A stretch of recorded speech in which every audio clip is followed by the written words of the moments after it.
She was 22 and alone.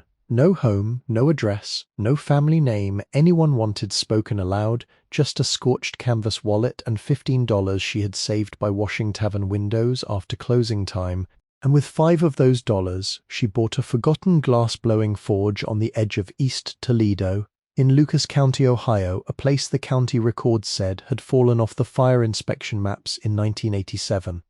The roof had a long black split above the chimney. The back wall leaned outward as if tired of standing.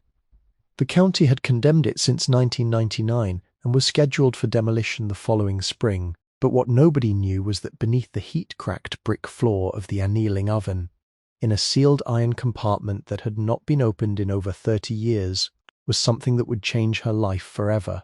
Before we continue, if stories like this mean something to you, hit subscribe and tell us in the comments where you're watching from. We love seeing how far these stories travel. Rowan Elsbeth Vale had been waiting her whole life without knowing it. She had waited in laundry rooms that smelled of bleach and wet wool, waited outside offices with her hands folded so the scars would not show, waited at bus stops where the wind came off the river, and moved through her coat like water through a cracked pail. She had waited for people to finish speaking about her as if she had not entered the room yet. She had waited for a letter, a key, a last kindness, a voice that might say there had been some mistake and she belonged somewhere after all. Nothing came quickly to Rowan. Not sleep. Not trust. Not hunger leaving the body. She had learned early that most doors opened only part way, and that a person could live many years in the narrow cold space between being invited in and being asked to leave. She was born in a narrow rental house on Payne Avenue, not far from a line of factories whose windows glowed orange at night. Her father, Eamon Vale, worked glass as if heat were a language that had chosen him. He did not own much then, only a share in a modest hot shop with 2 glory holes, a furnace that coughed in winter, and a bench worn smooth by older men's elbows. But when he came home he brought small wonders in his pockets, a twist of blue cullet, a marble with a white ribbon trapped inside, a failed ornament flattened on one side that still caught morning light and threw it across the kitchen wall. Rowan's earliest memories were of light moving. It moved through chipped tumblers set on the sill. It moved through the bottles her mother saved for flowers. It moved through the little glass birds her father made after midnight when the orders were done, and the paid work no longer pressed its thumb on his back. Those birds were never perfect. Their wings leaned, their beaks were too heavy, their tails pulled them down. He set them in a row above the sink anyway, and when Rowan stood on a chair to wash dishes, they shone like a flock that had learned to stay. Her mother, Maribel, had once been gentle in a distant, careful way, the way a person handles china after already breaking the best cup. She was not a cruel woman when Rowan was very young. She braided Rowan's hair before school, pressed warm spoons over the child's eyelids when fever came, and hummed hymns without words while scraping burnt milk from a saucepan, but there was a coldness in her that deepened after bills began arriving in envelopes with red print. It was the coldness of a woman who counted every bean in the jar and still came up short. Eamon tried to keep cheer in the house. He told Rowan that glass did not become beautiful by being spared the fire. He showed her how to hold a finished cup up to the window and look not at the colour but through it, to see whether the body was even, whether the lip had been worked with care, whether the maker had hurried. He had large hands, square and nicked, with half-moons of burn marks along the wrists. His palms were hard, but when he touched Rowan's shoulder, he did it as if she were something still cooling. Then he died on a wet October morning when Rowan was 9. The death was sudden enough that people used the word mercy, though nobody in that house felt any mercy in it. A weakness in the heart, the doctor said. A collapse beside the loading door. The furnace had been running. The men had carried him away under a canvas tarp usually reserved for crates. After the funeral, the house filled with borrowed casseroles and lowered voices. Men from the shop came and went, bringing envelopes, advice, and the smell of smoke in their clothes. Among them was Silas Vane, her father's business partner, a polished man with a neat grey moustache and narrow black shoes that never seemed to collect dust. He had known how to stand in doorways, so he appeared helpful without ever touching anything heavy. He stayed, At first he came with papers, then groceries, then a lawyer, then a new lock for the front door because he said grief made women forgetful and houses vulnerable. He called Maribel by her first name in a tone that sounded respectful to strangers and possessive to those who had to live under it. Before winter had finished with the gutters, Rowan understood that her father's half of the shop had passed into hands that had never blistered before a furnace. There were contracts, Silas said. Notes due. Debts settled. Signatures witnessed. Rowan was too young to read the language that unmade her inheritance, but she understood the result.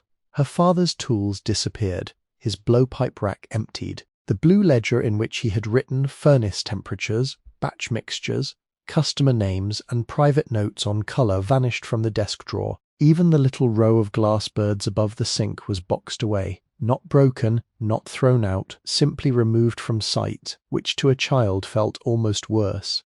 In the years after, Rowan was sent most Saturdays to her great-aunt Linnea Vale, who lived in a brick duplex near the Mormy River with one lilac bush, one bent porch chair, and a basement room where every shelf seemed to hold jars of powdered colour.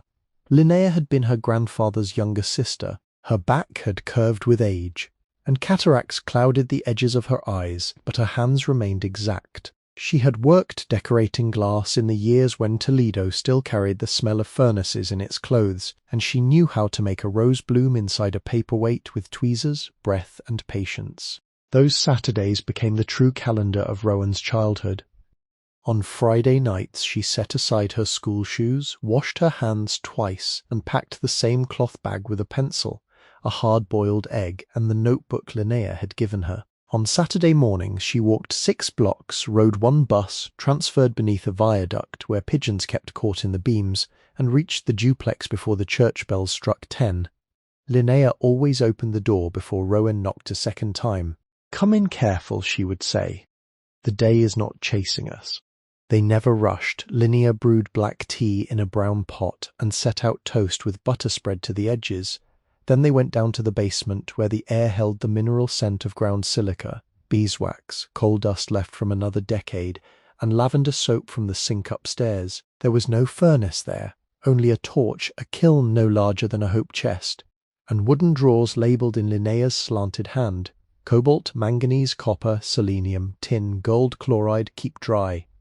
Linnea taught Rowan that glass remembered every insult. Heat it too quickly, and it cracked. Cool it too fast, and it kept its wound hidden until the table was set, the tea was poured, and then it split without warning. She taught her to watch colour, not by name but by temperature, to see dull red, cherry red, orange, yellow, white, each state brief and exact. She showed her how a gather of glass sagged when it was ready, how it stiffened when neglected, how a flame could be generous or careless depending on the hand that fed it. Rowan listened with the solemnity of someone receiving weather reports for a country she might one day have to cross alone. Her own hands became a record of learning. Tiny burns appeared along the knuckles, then faded to pale commas. A thumb blistered, a wrist darkened. Linnea never fussed over them. She kept a jar of salve on the bench, and when Rowan reached for it, her aunt only nodded. Pain in that basement was not admired, but neither was it treated as proof that work should stop. It was information. Every afternoon at 4, they turned everything off. Linnea opened the small window near the ceiling, and the two of them sat side by side on the steps while the kiln ticked and settled. Rowan ate her egg. Linnea drank the last of her tea. Sometimes they spoke of Amen. More often they watched dust turn in a shaft of light. Once when Rowan was 12, a tiny vessel she had shaped collapsed in on itself after she let the heat outrun her attention. She stared at the ruined piece with her jaw clenched, ashamed not because it mattered, but because she had wanted Linnea to see that she was careful enough to carry the family name. Linnea picked up the cooled glass with tongs and held it to the light. "Heat does not forgive hurry," she said. That was the sentence Rowan kept. It did not mean only the torch. It meant grief, and anger, and hunger, and the dangerous wish to prove oneself before the work was ready.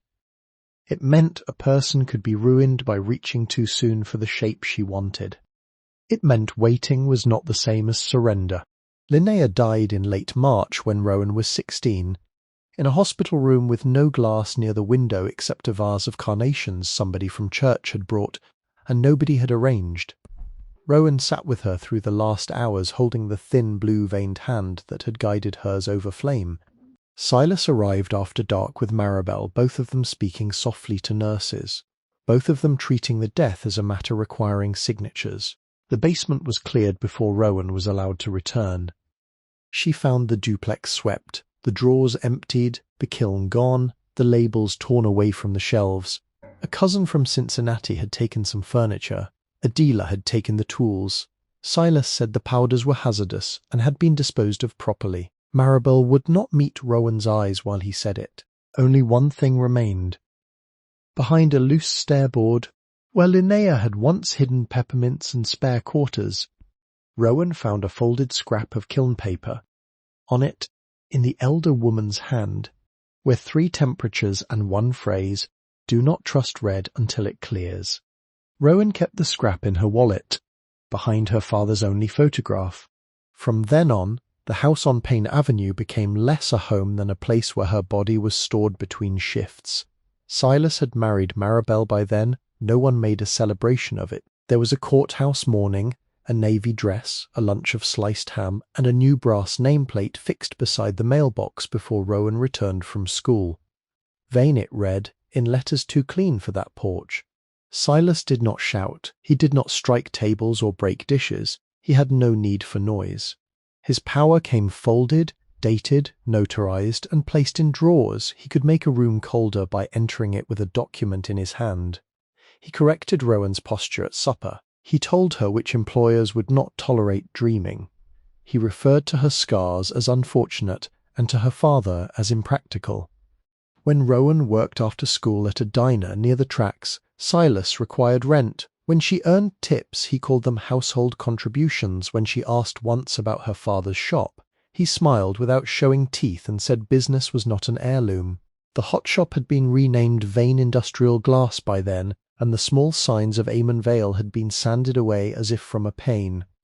Maribel moved through those years like a woman listening for footsteps in another room. She kept the pantry full when she could. She mended Rowan's sleeves. Once, after Rowan burned her palm on a coffee pot at the diner, Maribel wrapped it herself with gauze, and did it so tenderly that Rowan almost asked why she had let the tools go, why she had signed whatever had been placed in front of her, why she had become silent precisely where speech might have saved something. But her mother's face closed before the question formed. The eviction came on September 18th, 2022, beneath a sky the colour of dishwater. Rowan had been working mornings at a bakery, afternoons cleaning offices, and some nights washing windows for a tavern owner who paid in folded bills from the register. She came home carrying a paper sack of day-old rolls and found her belongings on the porch in 3 black trash bags and 1 cardboard fruit crate. The crate held what she had not let the house swallow: 2 shirts, a pair of wool socks, her notebook, the wallet with the kiln paper scrap, her father's photograph, and a chipped green tumbler he had made before she was born. The tumbler had been wrapped in a towel. Someone had unwrapped it. It stood on the porch rail in the open air, catching the flat light. Silas waited by the door in a camel-coloured overcoat, though the day was not cold enough for it. Maribel stood behind him, one hand resting against the door frame, her wedding band turned inward, as if even the ring did not want to show its face. Rowan looked first at her mother, because the body goes where it has always hoped, even after hope has been taught better. Maribel's eyes moved to the sidewalk. Silas held out an envelope. "Take the bags and do not come back." 8 words. Exact as a lock. Rowan did not answer. She set the paper sack of rolls beside the fruit crate. One had split open, and the smell of yeast rose into the damp afternoon, warm and useless. A neighbour across the street slowed while pretending to adjust the hose in his yard. A car passed. Somewhere behind the house a dog barked twice, then stopped. Rowan lifted the tumbler from the porch rail and wrapped it again. Her hands did not shake until she tried to tie the trash bags. The plastic stretched and whispered. One split near the top, and a sleeve slipped out onto the wet boards. Marable stepped forward half an inch, enough for Rowan to see the movement, not enough to make it matter. Then the door closed. For 6 weeks after that, Rowan became a person measured by bus routes, library hours, and the price of soup. She slept first in Toledo, behind St. Paul's Community Centre, where an overhang kept most of the rain off and the brick wall gave back a little heat after sunset. A woman named Patrice, who worked the evening desk, brought her a foam cup of coffee one night and did not ask for her story. Rowan remembered that kindness because it had no hook in it. It asked for nothing to be returned. By the end of the first week, she had $11.38. She went west to Maumee for 2 nights because someone at the bakery said seasonal packing work might be available near the warehouses, but the supervisor needed identification with an address, and Rowan had only a wallet, a photograph, and hands that looked older than the rest of her. She slept in the vestibule of a closed insurance office until a cleaning man found her at 4 a.m. He did not call police. He only pointed down the block and said the church steps were dry. By then she had $9.12. From Maumee she took a bus toward Perrysburg and walked the last miles with the fruit crate tied in a borrowed scarf, the crate cut against her hip. She slept beneath the awning of a bait shop near the river, listening to trucks cross the bridge and to water slapping the dark stones below. In the morning, frost had silvered the towel around the tumbler. She warmed it inside her coat before checking whether the glass had cracked. It had not. A diner owner let her wash dishes for 2 breakfasts and a bowl of chili. A motel clerk gave her directions to a shelter, but no room. A retired teacher on a park bench in Bowling Green pressed 3 quarters into her hand without looking at her, as if sparing them both the ceremony of pity. Rowan used 2 for a laundromat dryer and kept 1 because it was a bicentennial quarter, and because Linnea had once said a person should always keep 1 coin that had never been promised to anyone else. Her money fell by coins and necessities. $7, 6 and a little change. $4.80 after a roll of bandage for a blister at her heel. $3.14 after a cup of soup when rain had soaked through her coat and made her teeth hurt. She learned which public libraries opened early. She learned which restrooms had warm water. She learned to sit at tables with books spread around her so no one would notice she was not reading. Sometimes she did read, mostly manuals, roofing, basic masonry, residential wiring, fire safety codes. She wrote notes in the same careful hand Linnea had taught her, because copying useful words gave the day a kind of spine.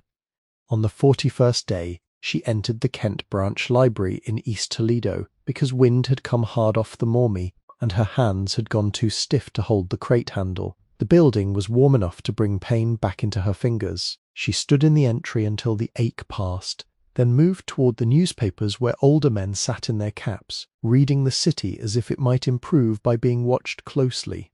The classified section was spread across a long table, weighed down at the corners by a stapler and a dictionary with tape along its spine.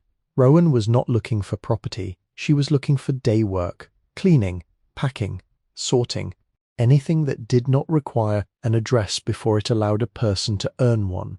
Then she saw the advertisement boxed in black ink near the bottom of the page.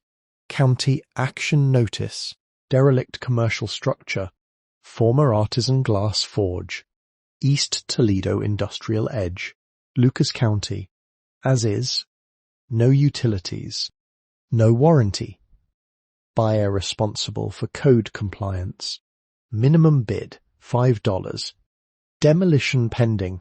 The words did not lift from the page. They settled. Former Artisan Glass Forge. Rowan touched the line once with her finger, lightly, so no one would see. There was no photograph, only a parcel number and a clerk's office address. The ad had been printed 3 days earlier. Auction bids would close at noon the following day. No utilities, no warranty, buyer responsible, demolition pending. It sounded less like an opportunity than a warning nailed to a door. She copied the address on the back of a library receipt, then she copied the parcel number beneath it. Her pencil paused over the words Artisan Glass Forge, and for a moment the warm library blurred at the edges. Not with tears, her eyes had grown too disciplined for that. It was simply that some phrases carried heat, even when printed in county ink. She had $3.14 in her pocket. The wallet held the rest, folded behind the photograph, money she had not touched because it had become less currency than boundary. $15 when the 6 weeks began, though it had diminished in the living of them. Enough still for one bus ride, one bid, or one meal, but not all three. She counted twice in the library restroom, standing beside a sink with a cracked porcelain handle. A woman with a stroller came in, washed a child's mitten, and left. Rowan folded the bills again. That night she did not go back to the overhang behind the community centre. She walked instead to the river and sat where the rail was cold under her forearms. Across the water, Toledo held its scattered lights in office windows, gas stations, factory yards, and houses where supper had been eaten hours before. Somewhere in that dark spread of streets the renamed shop still worked furnaces her father had once fed. Somewhere Silas Vane slept under a roof bought in part with signatures. Rowan had never been old enough to understand. She did not turn toward him. She did not spend one breath on revenge. Revenge was a flame that wanted all the oxygen in a room, and Rowan had learned to save air for work. She took out the scrap of kiln paper and held it against her knee. Do not trust red until it clears. The next morning before the library opened, she washed her face in the sink of a bus station restroom, combed her hair with her fingers, and rubbed at the soot-dark line along her cuff until it faded. She had no clean blouse left, but she buttoned her coat high. The green tumbler, wrapped in its towel, went into the fruit crate beside the notebook. Her wallet went into the inside pocket, close enough that she could feel its flat pressure when she breathed. The county clerk's office was nearly 4 miles away. Rowan could have spent coins on the bus. Instead, she walked. She walked past chain-link fences beaded with frost, past vacant lots where weeds had browned to wire, past a tire shop opening its bay doors to the morning. She walked carefully because her heel had split again, and because the crate had to stay level. The city made its ordinary sounds around her, brakes sighing, gulls crying above a dumpster, a hammer beginning somewhere before 8. By the time she reached the municipal building, her hands were raw from the crate handle, and the $5 bill in her wallet had become the heaviest thing she owned. Inside, the floors were polished and cold. Voices carried softly from counters and offices. A brass directory on the wall listed departments in black letters, each line straight, each room assigned, every purpose named. Rowan stood before it longer than necessary. Then she climbed the stairs toward records and auctions, carrying her father's tumbler, her aunt's sentence, and the last narrow bridge between herself and another night without a door. The bid window had not yet opened, but the woman behind the glass looked up as Rowan approached, and somewhere beyond that counter, filed under a parcel number nobody had cared to remember, the glassblower's forge waited in soot, silence, and broken light. The first bus west groaned away from the curb, with frost still whitening the bottom edges of its windows. Rowan sat 3 rows behind the driver with the fruit crate braced between her shoes and both hands resting on its rim. The bus smelled of damp coats, diesel, and the paper bag breakfast of a man sleeping across the aisle. Its morning light entered weakly through the glass. Not yet gold, only the pale colour of water standing in a tin basin. She watched the city move past in sections, municipal stone, shuttered storefronts, liquor signs gone dark after night work, the river lifting a low breath of vapour from itself. She had risen before the shelter doors opened, though she had not slept inside. The line had been too long, and the rule about belongings meant choosing between a cot and the crate. So she had spent the night in a hay barn on the edge of a truck garden outside Oregon, where a farmer kept square bales under a corrugated roof and a calico cat watched from the ladder, as if judging all trespassers by the same mild law. The temperature had dropped to 28 degrees before dawn. She had not meant to sleep there. She had followed the road too far after leaving the clerk's building, after being told the auction would require her to appear again in person, After learning that county process had its own deliberate pace and would not bend for a woman whose coat was thin at the elbows, the afternoon had shortened, her feet had begun to burn, then the barn had appeared beyond a ditch, set back from the road with no farmhouse lights near enough to accuse her. She had climbed in through a loose side panel, apologizing under her breath to whoever owned the straw, and had lain between two bales with the crate against her chest. The hay held the day's faint warmth for almost an hour. After that the cold entered by inches. It touched her toes, her wrists, the back of her neck. She wrapped the towel from around the green tumbler over her hands and kept her knees drawn up beneath her coat. The cat came near just before midnight. It stood on a bale above her face and blinked, solemn and exact, then stepped down into the hollow beside her hip. Its small body carried a living heat that felt almost ceremonial. Rowan did not touch it. She only breathed carefully and listened to the wind pass under the roof seams, setting loose bits of tin tapping in the dark. By morning, the grass outside had gone silver, and the bottom of the crate had left a square imprint in the hay. From the barn she walked 2.5 miles back toward the bus route, following Navarre Avenue until the traffic thickened, and the road remembered the city again. Her heel had opened beneath the bandage, and each step sent a clean line of pain up the back of her leg. She did not hurry. The day was not chasing us, Linnea had once said, and although Rowan had no day left that belonged to her, she kept the pace anyway, as if slowness itself were a tool she could still use. The bus let her off near a town-like stretch where East Toledo began to loosen from the river and settle into low roads, utility poles, and practical buildings that had learned to endure weather without complaint. There was a hardware store with hand-painted hours in the window, a diner with steam clouding the glass, a barber pole that turned though no one sat in the chair inside, a feed and seed shop with burlap sacks stacked against the wall, and a funeral home with green awnings trimmed in black. Across from the diner stood a laundromat beside that. A narrow storefront advertised tax help in block letters, though its blinds were drawn. A church steeple rose farther down the street, modest and white, its bell dark against the sky. The whole place seemed caught between city and village, neither one fully claiming it.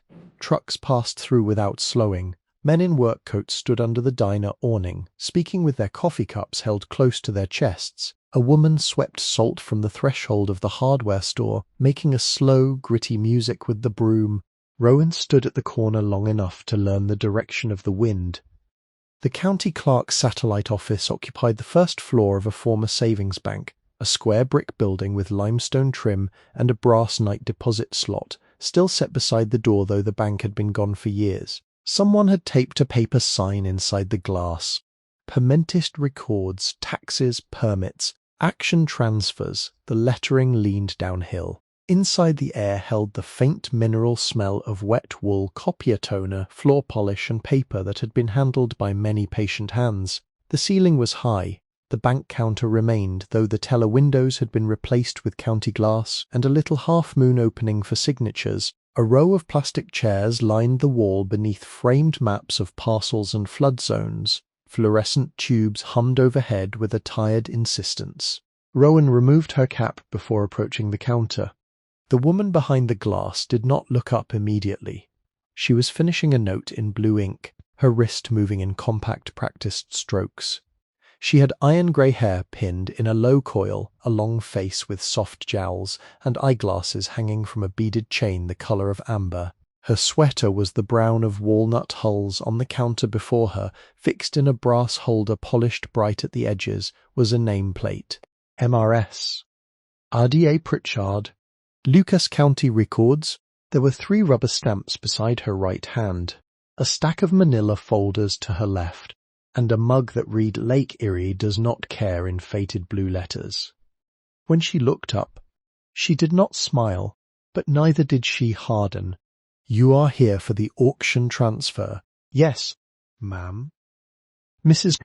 Pritchard's eyes moved to the fruit crate, then to Rowan's hands, then back to the folder. She opened it with one careful finger. "You understand this is not a residential sale." "Yes, ma'am." "You understand the structure has no active water service, no electric meter, no heat approved for use, and no certificate of occupancy." Yes, ma'am. You understand the roof has been marked unsafe by an inspector, and the chimney is listed as a fire hazard. Yes, ma'am. You understand there is no refund if you change your mind after recording. Yes, ma'am. Mrs. Pritchard removed her glasses and cleaned them with a cloth she took from her sleeve. The gesture was unhurried.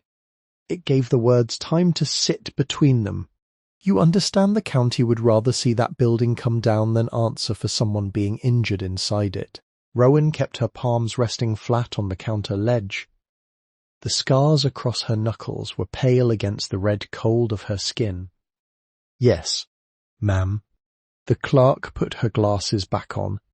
Most people who buy condemned property at auction have a truck, a contractor, at least a cousin with a ladder. Rowan did not answer. There was no question in it. Mrs.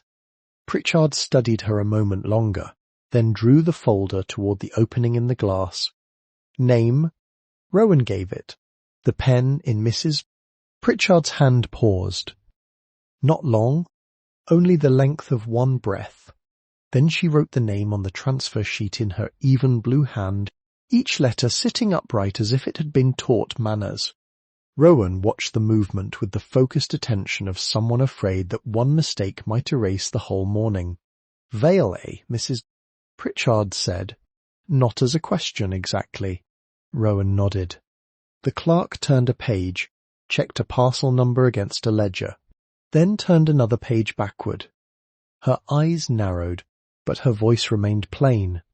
There was a Linnea Vale who used to come through here, years ago, paid taxes on a little duplex near the river, always in person, always with exact change in a paper envelope. She wore gloves with the fingertips cut off. Rowan's fingers tightened once on the counter ledge. She was my aunt, Mrs. Pritchard looked at her more fully then, not with pity, but with the recognition people give an object they once saw in another room and had not expected to meet again.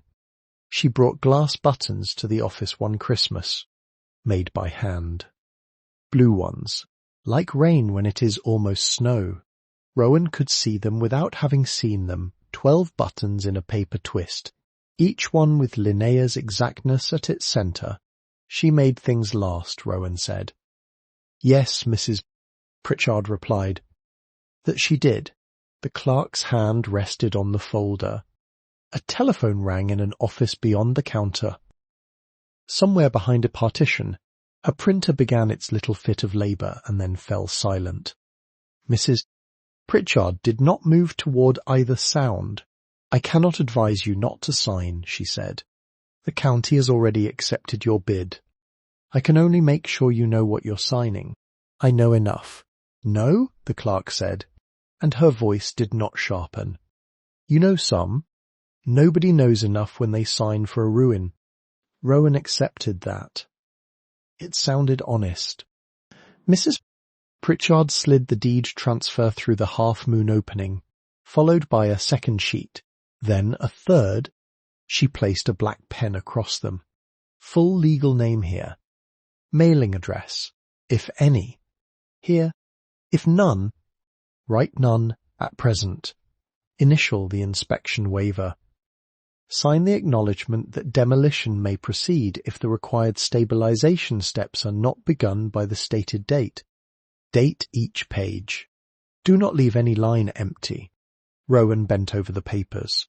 The counter was too high for comfort, and her shoulder began to ache before the first page was finished.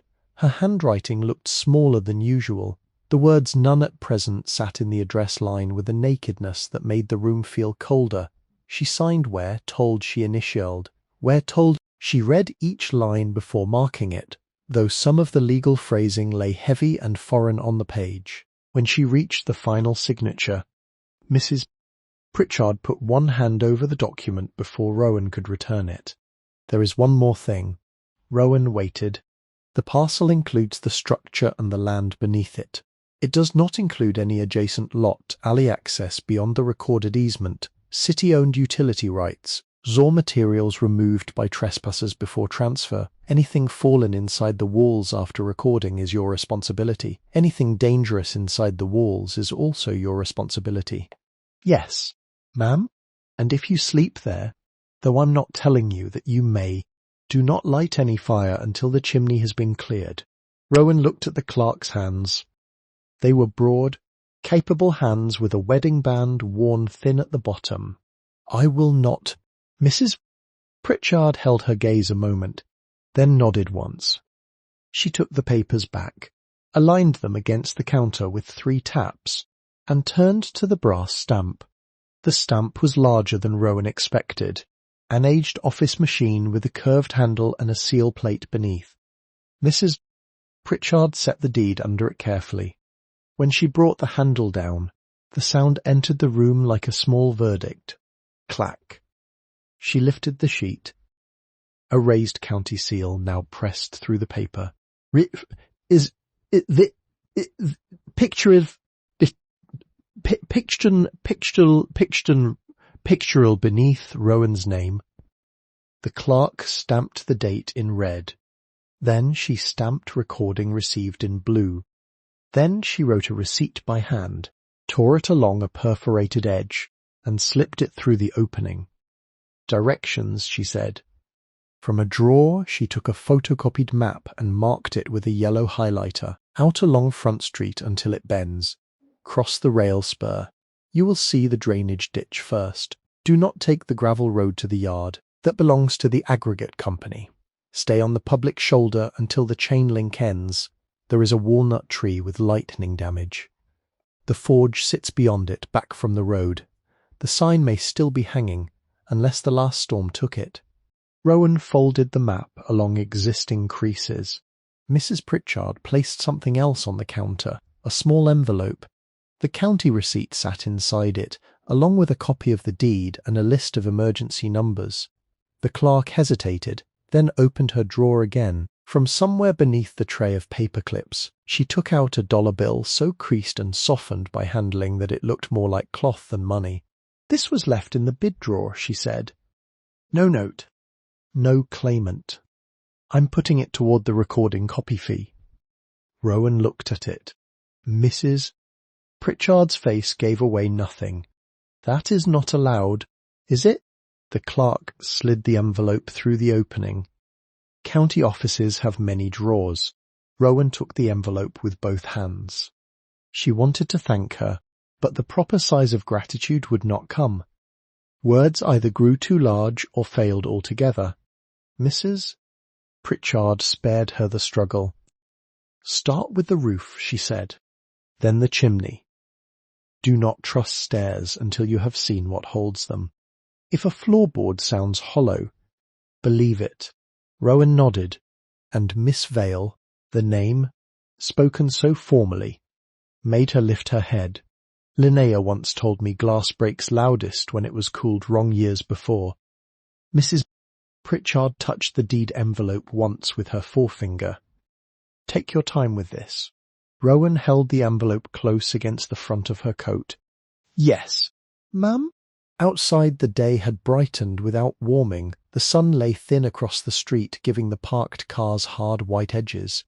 A delivery truck idled beside the diner, its back door open. A man passing crates of eggs to the cook inside. The barber had turned on his radio. Somewhere near the feed store, a dog barked with the grave authority of a creature defending a kingdom made of smells. Rowan sat for a minute on the low stone wall beside the former bank and looked at the deed envelope in her lap. Her name appeared on county paper. Not as a dependent, not as a tenant, not as a daughter in someone else's house. As owner, the word did not comfort her. It frightened her by its size. She put the envelope into the inside pocket of her coat and lifted the crate. The walk from the clerk's office to the property took longer than the map admitted. Paper made distance seem obedient. Roads knew better. Front Street carried trucks, salt grit, and a wind that had crossed open water before finding her. She kept to the shoulder where weeds stood dry and bent. Twice she had to step down into the ditch to let larger vehicles pass. Once a pickup slowed and the driver looked at her crate, her coat, her face. then drove on without lowering his window.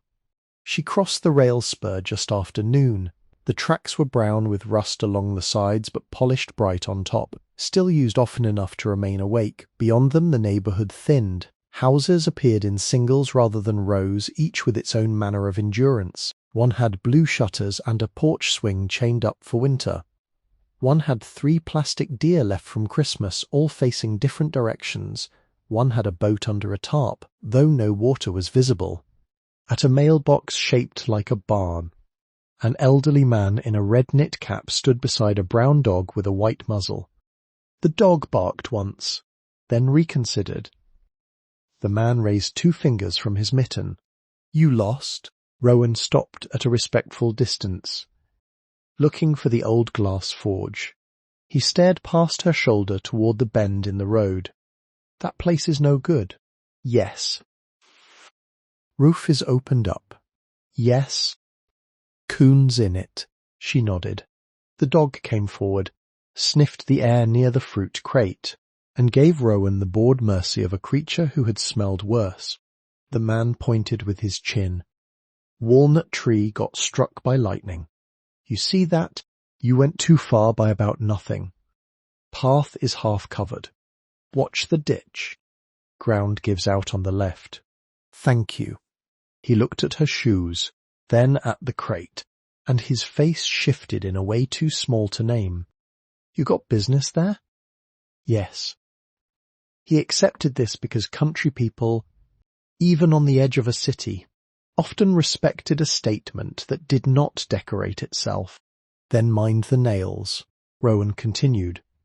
"There were walnut trees beyond the last house, not many, perhaps 6 or 7 along a shallow drainage ditch where brown leaves had gathered and frozen into dark plates. The struck tree stood apart from the rest. Lightning had torn a pale seam down its trunk, exposing raw wood now weathering grey. A few blackened limbs remained at the top, pointing upward like fingers that had once held fire. The path beside it had nearly vanished beneath weeds, blown trash, and the collapsed stems of summer burdock. Rowan stepped through carefully, lifting the crate when thorns caught at her coat. The ground changed underfoot. Asphalt grit gave way to packed dirt, then cinders, then a scatter of glass, so weathered it no longer shone sharply but gleamed in dull bits. Green, brown, clear, milky white. The forge appeared slowly, as if reluctant to be seen all at once. It was longer than she had imagined, a 1-story brick structure about 30 feet wide and nearly 60 feet from front wall to rear shed, with a shallow pitched roof patched in 3 different materials. The main walls were dark red brick, soot-blacked around the chimney and furred with moss near the foundation. The windows were tall and narrow, industrial sashes divided into many panes. Most were cracked, some had been boarded from inside. One on the east side held a ragged curtain of plastic that moved faintly in the wind. The chimney rose from the rear half of the building, broad at the base, tapering slightly above the roofline. It had lost mortar in pale streaks, and one course of brick near the top had shifted enough to cast an uneven shadow. The front door was wood beneath a skin of rusted metal, hung on strap hinges large as a man's forearm. Beside it, nailed crooked to the brick, was a sign, Vale in Larkin Art Glass. A pairs. Vessels. Windows. Connor work. The paint had peeled until some letters seemed guessed rather than read. The word Larkin hung longest in the weather, darker and clearer than the rest, but vilely remained, faint and stubborn under bird droppings, soot, and time. Rowan set the crate down. She did not touch the sign immediately. She stood with her hands hanging at her sides, listening. The building made small noises in the wind. A loose sheet of metal clicked near the roof, dry vines scraped the brick. Somewhere inside, something shifted with the cautious patience of an animal or settling wood. The front threshold was buried under leaves, grit, and broken glass. Rowan found a piece of rebar near the wall and used it as a scraper, clearing enough space to see the sill. There was no lock in the door, only a hasp twisted open, and a length of chain hanging uselessly from one staple. The county key Mrs. Pritchard had given her opened a side entry instead, a narrower door, half hidden by sumac. The key resisted. Rowan worked it carefully, Seizing pressure, withdrawing, trying again. Metal complained inside the lock. Her hand slipped once and struck the jamb. Opening a cut across one knuckle, she wrapped it with a corner of her sleeve and waited until the first sharpness passed. Then the lock turned. The side door opened inward over debris, with a long wooden groan that seemed to come up from the foundation. Air came out first. It was cold, mineral, and stale, carrying soot, mouse droppings, wet brick, charred wood, and the faint sweet chemical trace of materials once heated beyond ordinary use. Rowan stood still until the first breath of it passed her. Then she lifted the crate and stepped inside.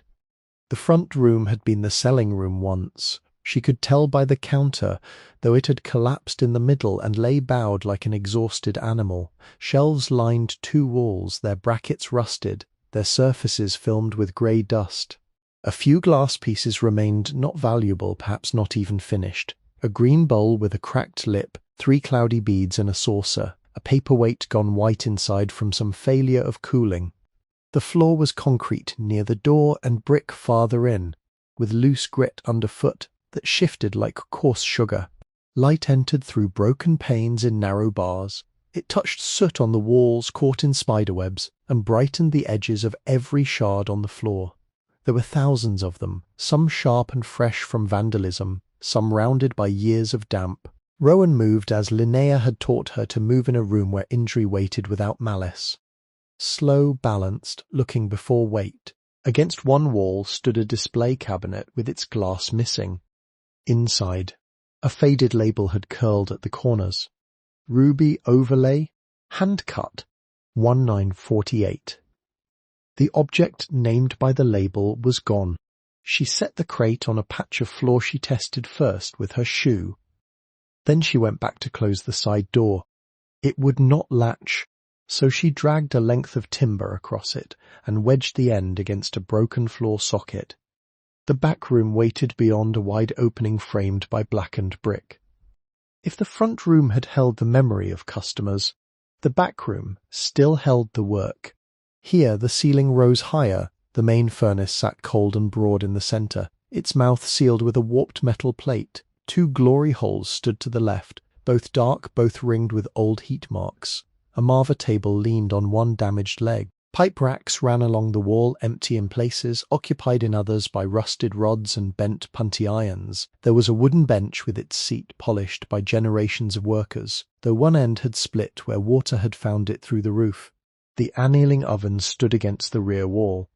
It was not large, perhaps the length of a kitchen table and waist high, built of firebrick with an iron door and a temperature dial clouded behind its cracked glass. The bricks around it were darker than the rest, worn by use, blackened at the seams, and faintly glossy in places where heat had kissed dust into a skin.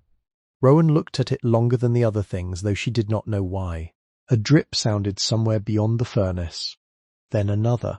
She followed the sound to a place where rainwater had entered through the split above the chimney and fallen into a metal bucket. Someone must have placed there many years earlier. The bucket had rusted through. Water now struck the brick floor beside it, drop by patient drop, each one darkening the same spot. There was no bed, no stove fit to use, no chair she trusted. She spent the next hour making a place to sleep. From the front room she cleared a rectangle of glass with a warped dustpan she found under the collapsed counter. She swept slowly, pushing shards into a pile near the door, then swept again because fine splinters remained. She laid down flattened cardboard pulled from a corner, shook out a canvas drop cloth stiff with dust, and folded it twice. The towel around the green tumbler became her pillow, though she first set the tumbler inside the display cabinet, behind the curled ruby label, where no foot could reach it in the dark. By late afternoon the building had grown colder. Brick kept winter faithfully. Rowan ate one roll saved from 2 days before, breaking it into small pieces, so the meal would last longer than her hunger. It tasted of paper and yeast. She found an unopened tin of peppermint tea in the selling room cabinet, swollen at the seams but dry inside, and she set it aside without trusting it. As evening approached, the room altered. The narrow windows lost their grey light.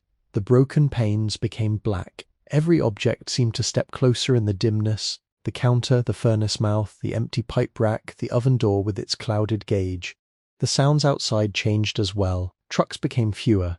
The wind moved more plainly through gaps in the roof. Somewhere in the back wall, a mouse scratched with delicate persistence, stopped, then began again. Rowan did not light a fire. She wrapped herself in her coat and lay on the cardboard with the fruit crate pulled close enough that one hand could rest on it. The deed envelope was beneath her shirt, flat against her ribs. Her cut knuckle pulsed. Her heel burned. Her stomach made a small, ordinary complaint and then gave up. The building held her without softness. That was enough. Near midnight, moonlight found a way through the broken east window and crossed the floor in a pale strip. It reached the threshold between rooms, touched the brick near the annealing oven, and stopped there, as if some line in the room had been drawn long ago, and even light observed it. Rowan watched until her eyes adjusted to every shape: the furnace, the bench, the sign shadow across the floor, the place where water fell and fell, patient enough to hollow stone given time. She did not pray in words. She had misplaced too many of them. Instead, she lifted one hand from the crate and set it flat on the brick floor. It was cold enough to ache. Beneath her palm, the building seemed not dead but paused, like glass in the annealer, cooling slowly so it would not break from all it had endured. The forge had been waiting. So had she. By morning, the water in the broken bucket had frozen into a shallow, rust-coloured shell. Rowan found it with the toe of her shoe while the room was still grey, before trucks had started on the road beyond the walnuts. Her breath showed in front of her face. The brick beneath her cheek had left a flat coldness in her bones, and when she sat up, every joint answered in its own separate voice. She did not rise quickly. There was no one there to admire suffering, and no need to make a performance of endurance for the walls. She rolled the cardboard, shook grit from the drop cloth, and set both beneath the collapsed counter where rain would not reach them. Then she walked the perimeter of the selling room, one foot placed before the other, learning the floor by attention. The concrete near the front door was sound, though cracked in a spider pattern. The brick just beyond the threshold shifted under weight, not enough to fail but enough to speak. The west corner dipped, the rear doorway held firm. 3 panes above the old display shelves trembled whenever a truck passed, the loosened putty around them giving a faint sandy tick. She made a map in her notebook. Not a beautiful map, a useful one. Door, counter, bad brick, glass pile, cabinet, leak, furnace, oven, back wall, side entry. She marked each place where her foot had found weakness, and each place where nails protruded from fallen strips of wood. Before noon she had tied rags around 2 jagged window corners, moved the sharpest shards into a broken crate near the side door, and found a bent broom under the workbench with half its straw gone, but enough remaining to make order possible. The first need was water. The property had an old hand pump behind the building, standing in a patch of dead burdock like a black iron question. At first it gave nothing. Rowan worked the handle until her shoulder ached, then stopped and listened to the pipe below. No sound answered. She checked the base and found a priming cap sealed by rust. With a screwdriver from her crate and a stone for a hammer, she loosened it, poured in what little water remained from her bottle, and worked the handle again.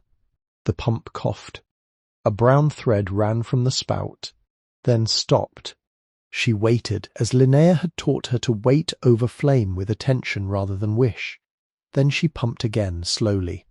The second time the water came in spurts, iron-coloured and sour-smelling.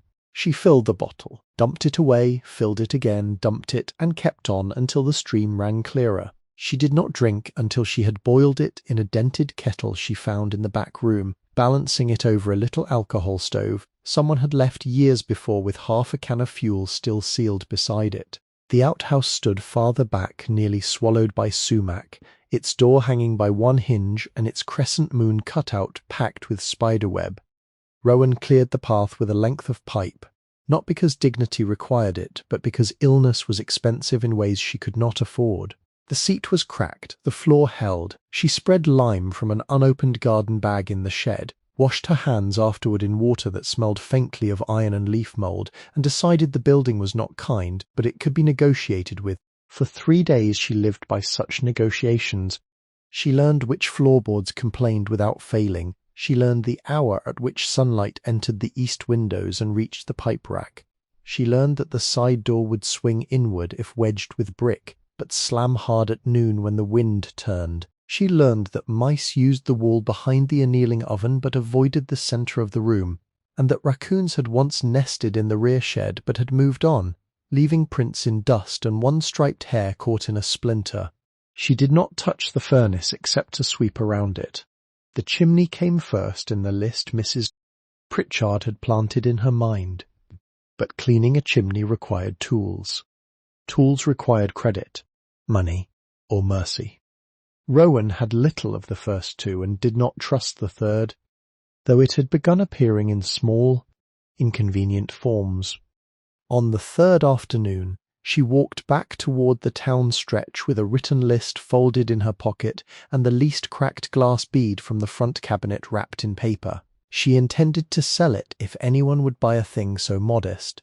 Snow threatened without falling. The air held that peculiar stillness Ohio sometimes gathered before weather, when even traffic seemed to lower its voice. The hardware store stood beside the diner, its windows full of objects arranged not for beauty but for readiness. Snow shovels, brass hose fittings, work gloves, axe handles, stove gaskets, canning lids, and an upright display of mousetraps. A bell over the door rang when Rowan entered. The inside smelled of sawdust, oil rope paper invoices, and warm metal from the radiator ticking beneath the front window. Narrow aisles ran farther back than the storefront promised, each lined with wooden bins labelled in black marker, nails by the pound, hinges, galvanized washers stove black, copper elbows, mason line. On the wall behind the counter hung a calendar from 1996, not because anyone needed it, but because the photograph showed Lake Erie in a summer storm, and someone had chosen not to replace it. The man behind the counter was thin as a rake handle, with white hair clipped close to his skull and a face weathered in fine lines around the mouth. His left ear was missing its lower half, a pencil rested above the remaining ear as if it had lived there for years. He wore a green apron darkened by use, and when he looked at Rowan's hands he did not stare at the scars. He only noticed them. Afternoon, afternoon. You are the one bought the glass place. The town had spoken ahead of her. It did not surprise her. Yes. He took a ledger from beneath the counter and opened it with a thumb moistened on the edge of his tongue. Name. She gave it. Vale, he said, and the pencil came down from his ear. That makes sense. Rowan waited. My father bought lamp chimneys from your people. Said they knew how to pack glass so a train could not scare it. He turned the ledger around. I'm Arthur Bell. Bell Hardware since my grandfather, though the sign outside has been repainted so often it might be lying. She almost smiled at that, but her mouth had become unused to the motion. I need supplies for cleaning a chimney, she said. Not much. I can pay a little now. Arthur Bell listened to the list without interrupting. Chimney brush. Rods, if used. Drop cloth. Dust mask. Wire brush. Flashlight batteries. Work gloves. He wrote prices beside each item as she spoke. Not inflated. Not softened. Just exact. 6-inch square flue or round. I do not know yet. Then you do not buy the brush yet. You measure first. She nodded and crossed it out. He walked from behind the counter with the gait of a man whose knees had been negotiated with for many years. From a shelf, she took a folded paper booklet with a faded orange cover. Wood, heat and safe flues. A practical homeowner guide. Free, he said before she could ask. Came in a box of stovepipe 20 years ago. Nobody reads paper now unless something has already gone wrong. He set it on the counter. I cannot give away stock, he added. But I can open an account for 30 days. Small one. You missed the date? We talk before we get hard. I do not send letters unless a man deserves paper cuts. I have no address. You have a parcel? It is condemned.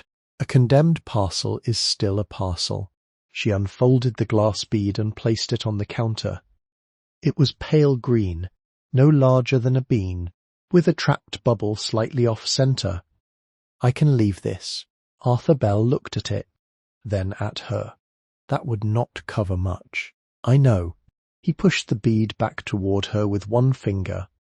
Keep what proves you have not always been poor. The sentence entered Rowan like warmth too sudden for cold hands. She did not know where to put her eyes. I will pay. I wrote it down. Did I not? He opened the ledger to a clean line and wrote her name, the parcel road, and the date. His handwriting leaned heavily to the right, each word made with pressure enough to bruise the page. First account, he said. $10 limit. I only need what is necessary. Most people say that after buying what is not, he gathered supplies while explaining them in a voice as plain as flour. Cotton drop cloth from the remnant bin, 75 cents. N95 mask, 39 cents. Stiff wire hand brush, $1.10. Small whisk broom, 48 cents. 2D batteries for the flashlight she had found in the shop, 60 cents each. Canvas gloves from the mismatched box, 50 cents because the left was darker than the right. A cheap mirror on a telescoping handle, $1.89. A coil of wire, 30 cents. A packet of cheesecloth, 22 cents. Total before tax, $6.43. That is too much. That is what it costs. She looked at the items, then at the ledger. I can do without the mirror. No, Arthur said. People who cannot see inside chimneys burn down houses. He crossed out the mirror price and wrote loan beside it. Bring it back. I will. He slid the booklet into the bag last. Read the first section twice before you climb anything. Read the second before you breathe anything. Creosote does not care whether you meant well. Back at the forge, daylight was already thinning.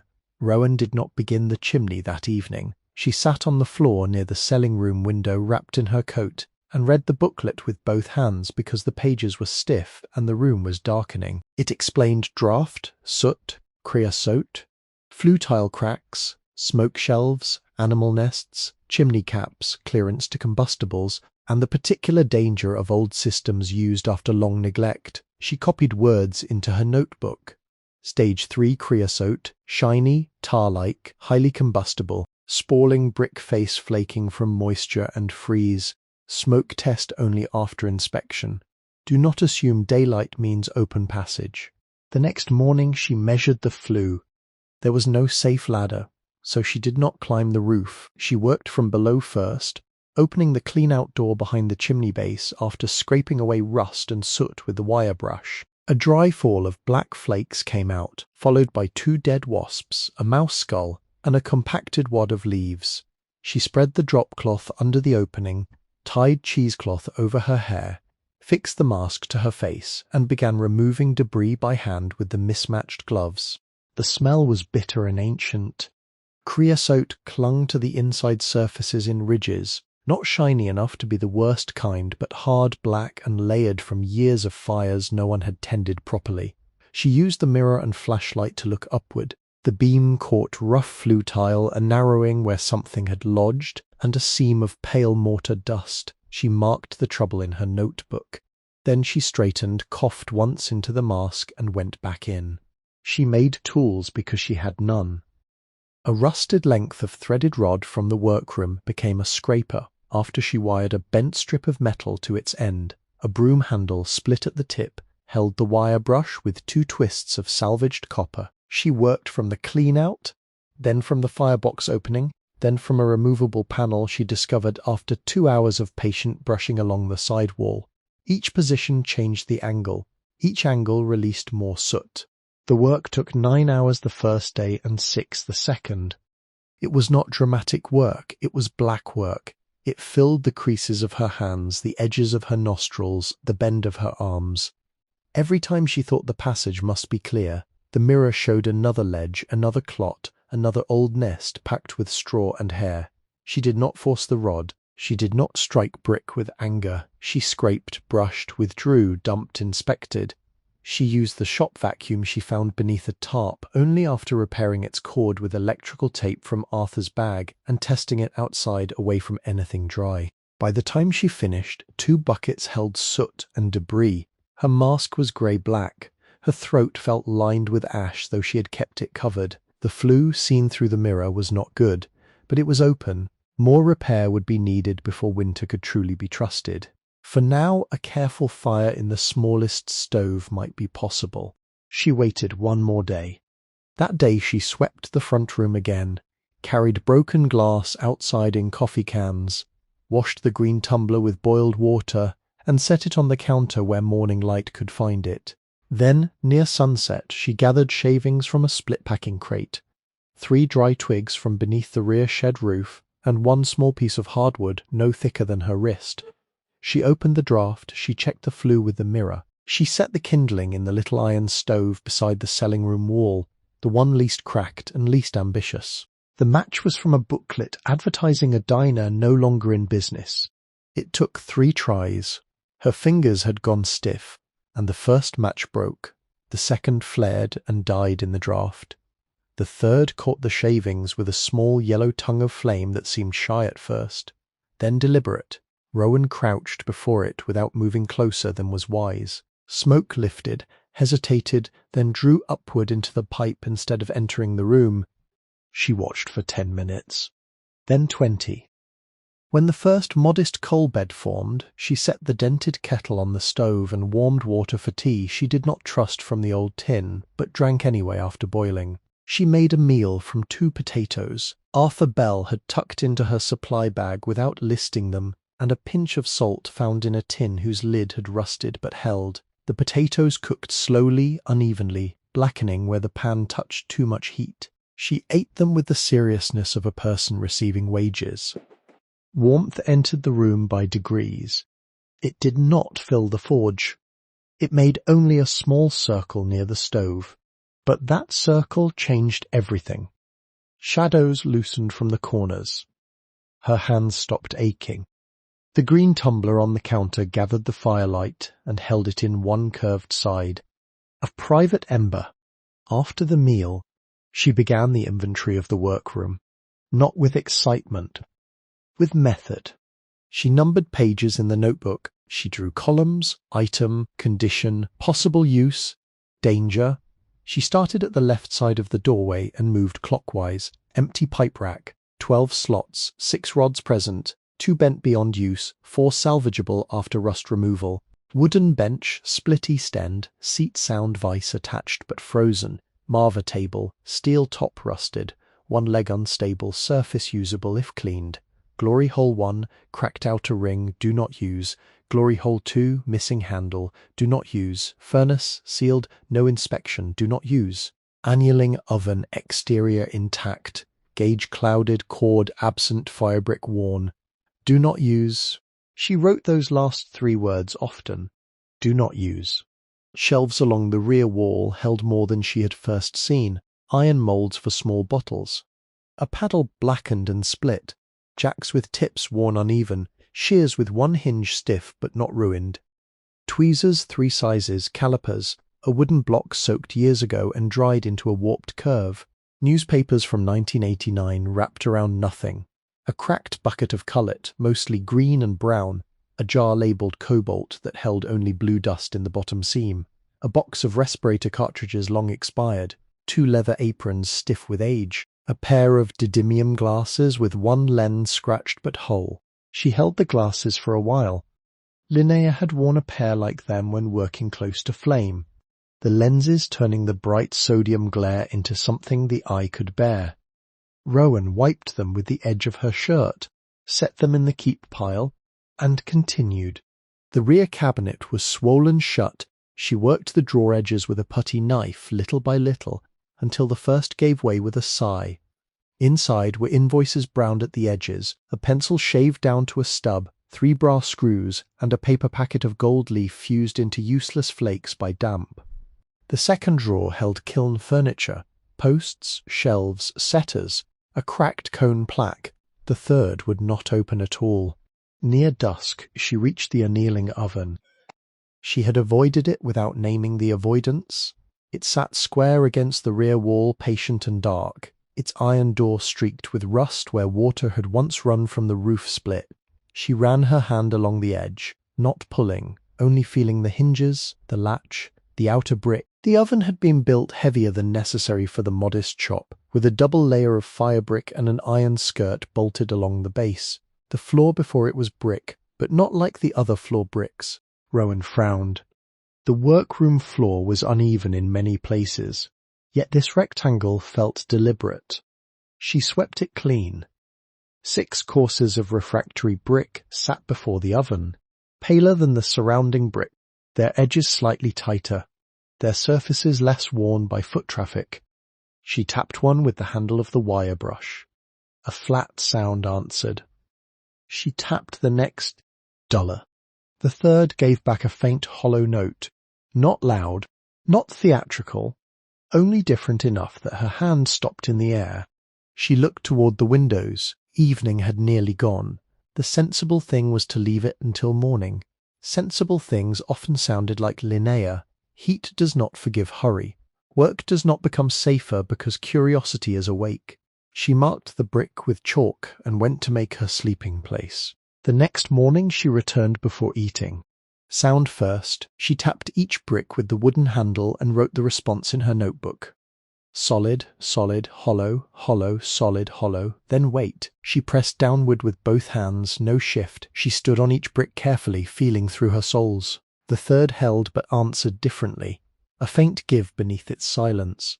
She brushed the seams. Mortar had been packed in cleanly, but not like the older joints. Someone had meant to hide work from casual eyes, not from a careful hand.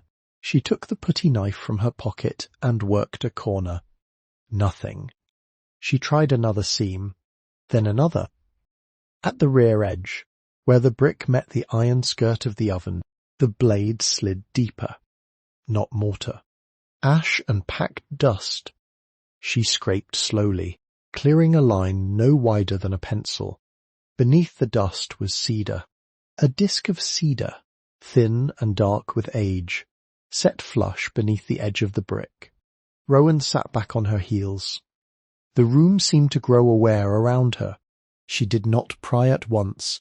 She cleaned the whole rectangle first, because careless opening ruins what patient hiding preserved. She removed loose grit with the whisk broom. She used the mirror to examine the rear seam. She found 2 more cedar discs, each fitted beneath a brick corner, each almost invisible until dust had been lifted from them, plugs, not structural, markers or handles perhaps, though no finger could grip them. The third drawer in the rear cabinet, the one that had refused to open, came back into her mind. She crossed the room and worked at it again, this time with the patience of a person who knew the room might be answering.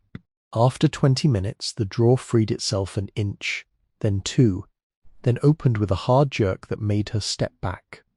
Inside lay a chisel wrapped in oilcloth, a narrow pry bar, and a folded note so brittle she did not unfold it. On the drawer bottom, written in pencil nearly faded to nothing, were 3 words. Use the cedar. She brought the chisel to the oven floor. The cedar discs did not pull. They turned, each one, under the chisel tip, rotated a quarter turn and loosened some hidden catch beneath the bricks. When she turned the third, a hairline gap opened along the front edge of the hollow-sounding brick. Rowan did not breathe for several seconds. Then she lifted. The brick was heavier than expected and deeper, not a single floor brick but a fire brick cap cut to fit. Beneath it was a black space lined with iron. She removed the second cap, then the third, laying each on the drop cloth in order. The compartment below was not large, perhaps 3 feet long and 18 inches wide, but it had been made with care. The iron lining had held. A faint smell rose from it, dry and closed, carrying metal, cedar, old paper, and something mineral she recognized from Linnea's drawers. Inside were packages. Not treasure spilling loose. Not careless wealth. Packages.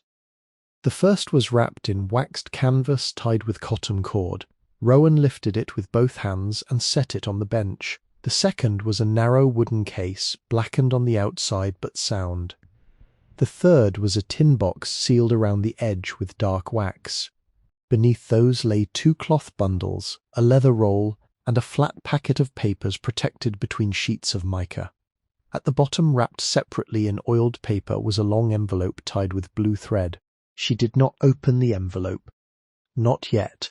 Her hands had begun to tremble, and trembling hands damaged old things.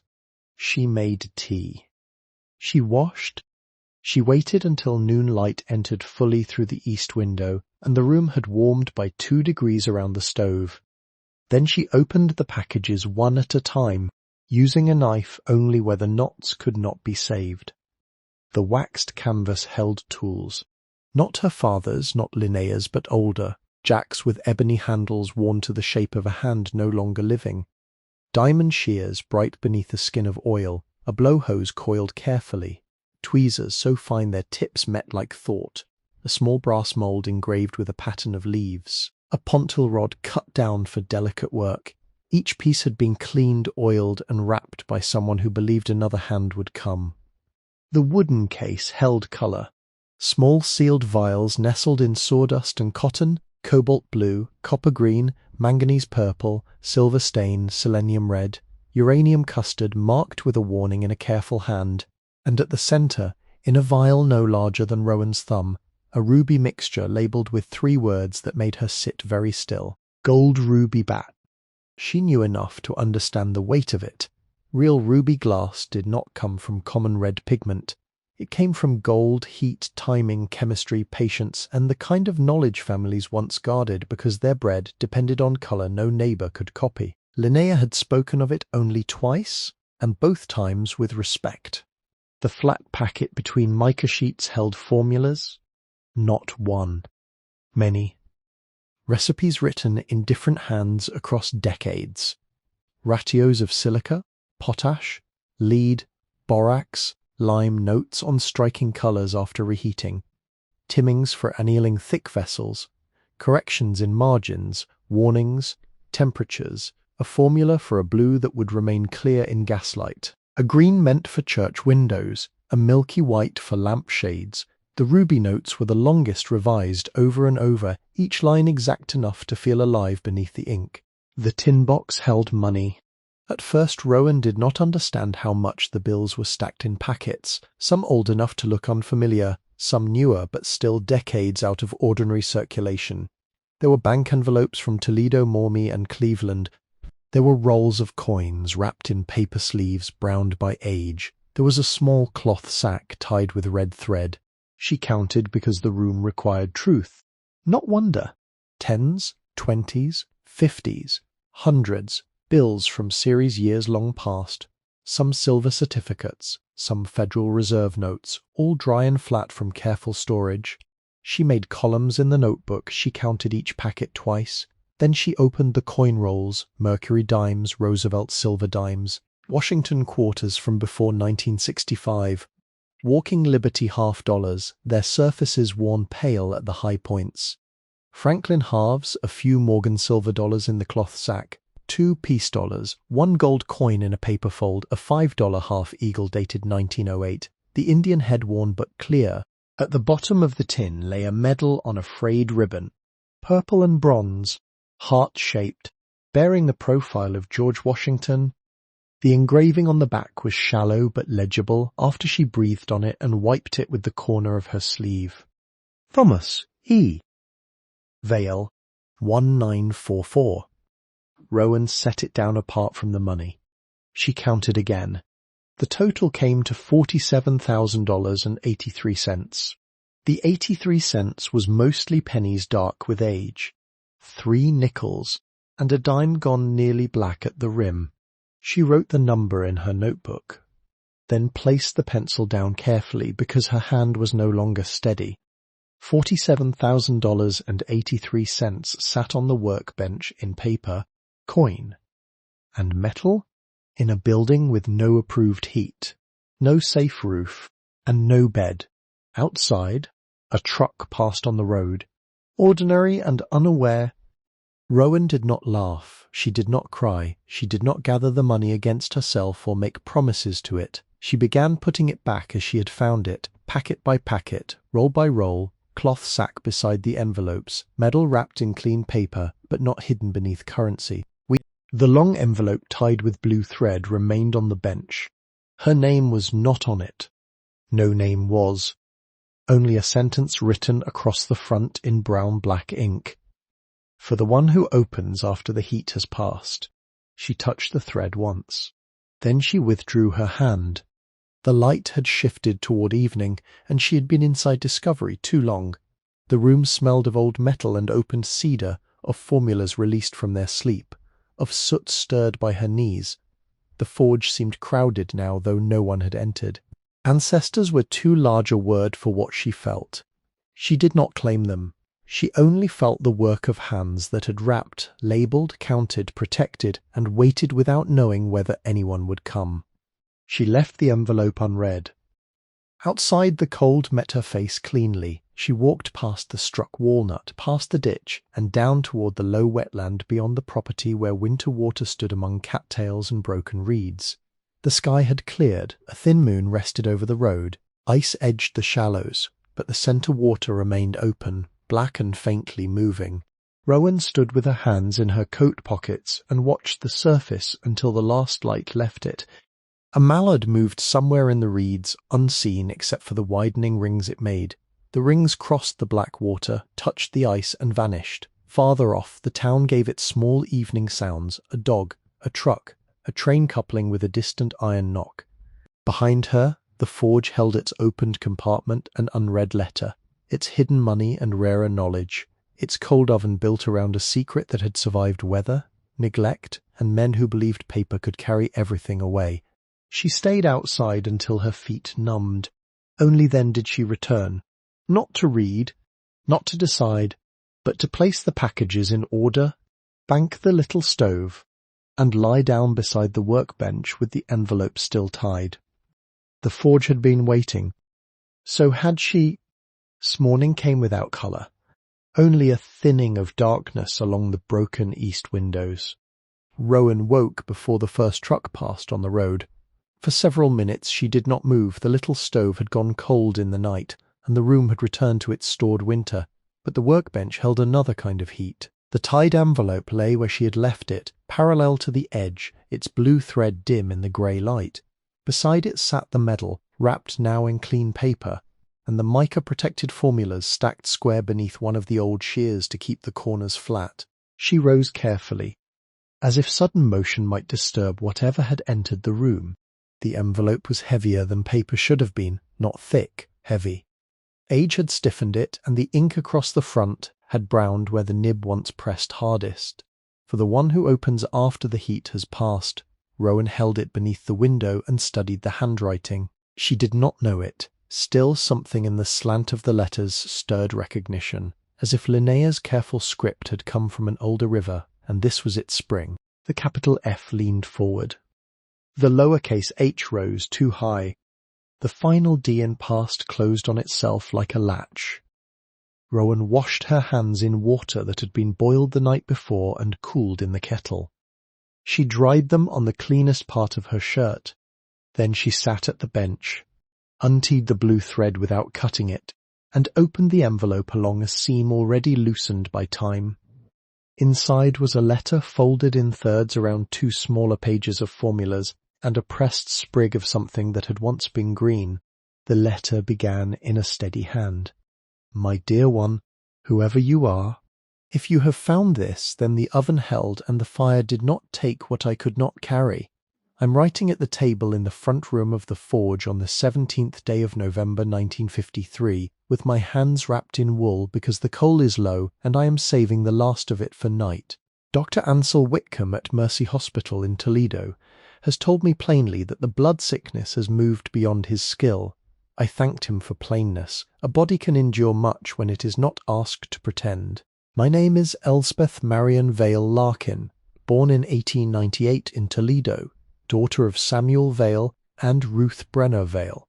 Samuel was the son of Matthias Vale, who came from Wheeling in 1869 with a furnace man's lungs and a tin box of batch notes from his own father, Elias, born near Pittsburgh when glass was still made in sheds that glowed like iron at night. Ruth's people were from Findlay, and before that from Mainz, where her grandfather cut window glass and taught his daughters that colour is a household memory. I married Owen Larkin in 1919, when the war was over, but the widows still wore black along Summit Street. The first Vale shop was no grand place. Matthias rented a corner of a bottle works and slept beside the lair to keep boys from tampering with the dampers. Samuel built this forge in 1926 with borrowed brick. A second-hand furnace and walnut from a tree lightning had opened behind the house. Owen added the front room when church window repairs began to feed us. My brother Thomas learned colour from our mother and heat from our father. I learned both because nobody told me soon enough that daughters were not meant to know. What closed us was not one misfortune but a row of them, each one leaning on the next. On March 4th, 1948, the gas regulator failed during a late firing of ruby overlay blanks for St. Casimir's Chapel. The furnace surged. Owen was burned trying to shut the line, and Thomas broke his shoulder dragging him clear. We saved the building. We lost the order. Owen's hands never steadied again. By autumn, the new factory glass could be bought cheaper than we could wrap ours. People praised handwork and purchased machine panes. That is an old song. Then war reached backward and took what was left. Our son Daniel served in the Navy in the Pacific and came home in 1946 with silence where laughter had been. He died 2 winters later, not by an enemy hand, but by an injury nobody could see and nobody knew how to tend. Thomas had already been buried at Arlington after the Hurtgen fighting in 1944. My brother's Purple Heart is here because our mother could not bear it in the house, and our father could not bear it out of the house. Keep it out of the money when you can. Some things must not be counted with currency. I sealed these papers because knowledge is lighter than furniture and easier for thieves to overlook. The ruby formula is not magic. Use clean silica, 100 parts, red lead 18, potash 12, borax 6, lime 4, gold chloride no more than 1/4 part to the full batch, dissolved and introduced evenly. Melt hot enough to clarify but not so violently that the body seeds. Watch between 2050 and 2150 degrees gather pale. It will lie to you at first. Strike the colour by reheating slowly until the rose wakes. Then deepen with care. Too much heat browns it. Too little leaves it asleep. For cobalt blue, trust less than your eye wants. For copper green, keep the flame honest and the batch clean of iron. Anneal thick vessels at 920 degrees, hold by thickness, not impatience, and come down no faster than 50 degrees an hour until the strain has passed. If a piece sings when tapped, listen. If it rings too sharply, suspect it. If the pontil scar is proud, grind it. If the lip is thin, do not sell it to a mother with children. A cup should not cut the hand that trusts it. There is money here because I sold the house on Champlain Street and could not make myself place the proceeds in a bank that had already refused Owen a loan when his hands were bandaged. It is not a fortune, it is time. Buy roof, mortar, heat, paper, food, and the particular tools that keep a worker from being injured by poverty. Do not spend it trying to look rescued. Repair what shelters the work first. Repair yourself more slowly. I do not know who you are. You may be blood, you may be a stranger with steadier hands than any of us deserved. Inheritance is not only what passes through a name, it is what someone keeps safe long enough for another person to use without asking permission from the dead. If this place has hurt you, forgive it slowly. Buildings learn abandonment as people do. They groan, they leak, they keep drafts where voices used to be. Still a house that held fire honestly remembers warmth. Behind the struck walnut is a marker made from Owen's first horseshoe, though he was no horseman and bought it at a farm sale because he liked the shape. Beneath it we buried the ashes of failed ruby batches, not because failures are sacred, but because they taught us the cost of red. If the tree still stands, know that it has been struck and remained. I'm tired now. The lamp is low. The oven is cooling, and I have placed this letter where the impatient will not find it. If you're reading, you were careful enough to hear a hollow brick and patient enough to open it without breaking what covered it. That is already a beginning. The house is not empty.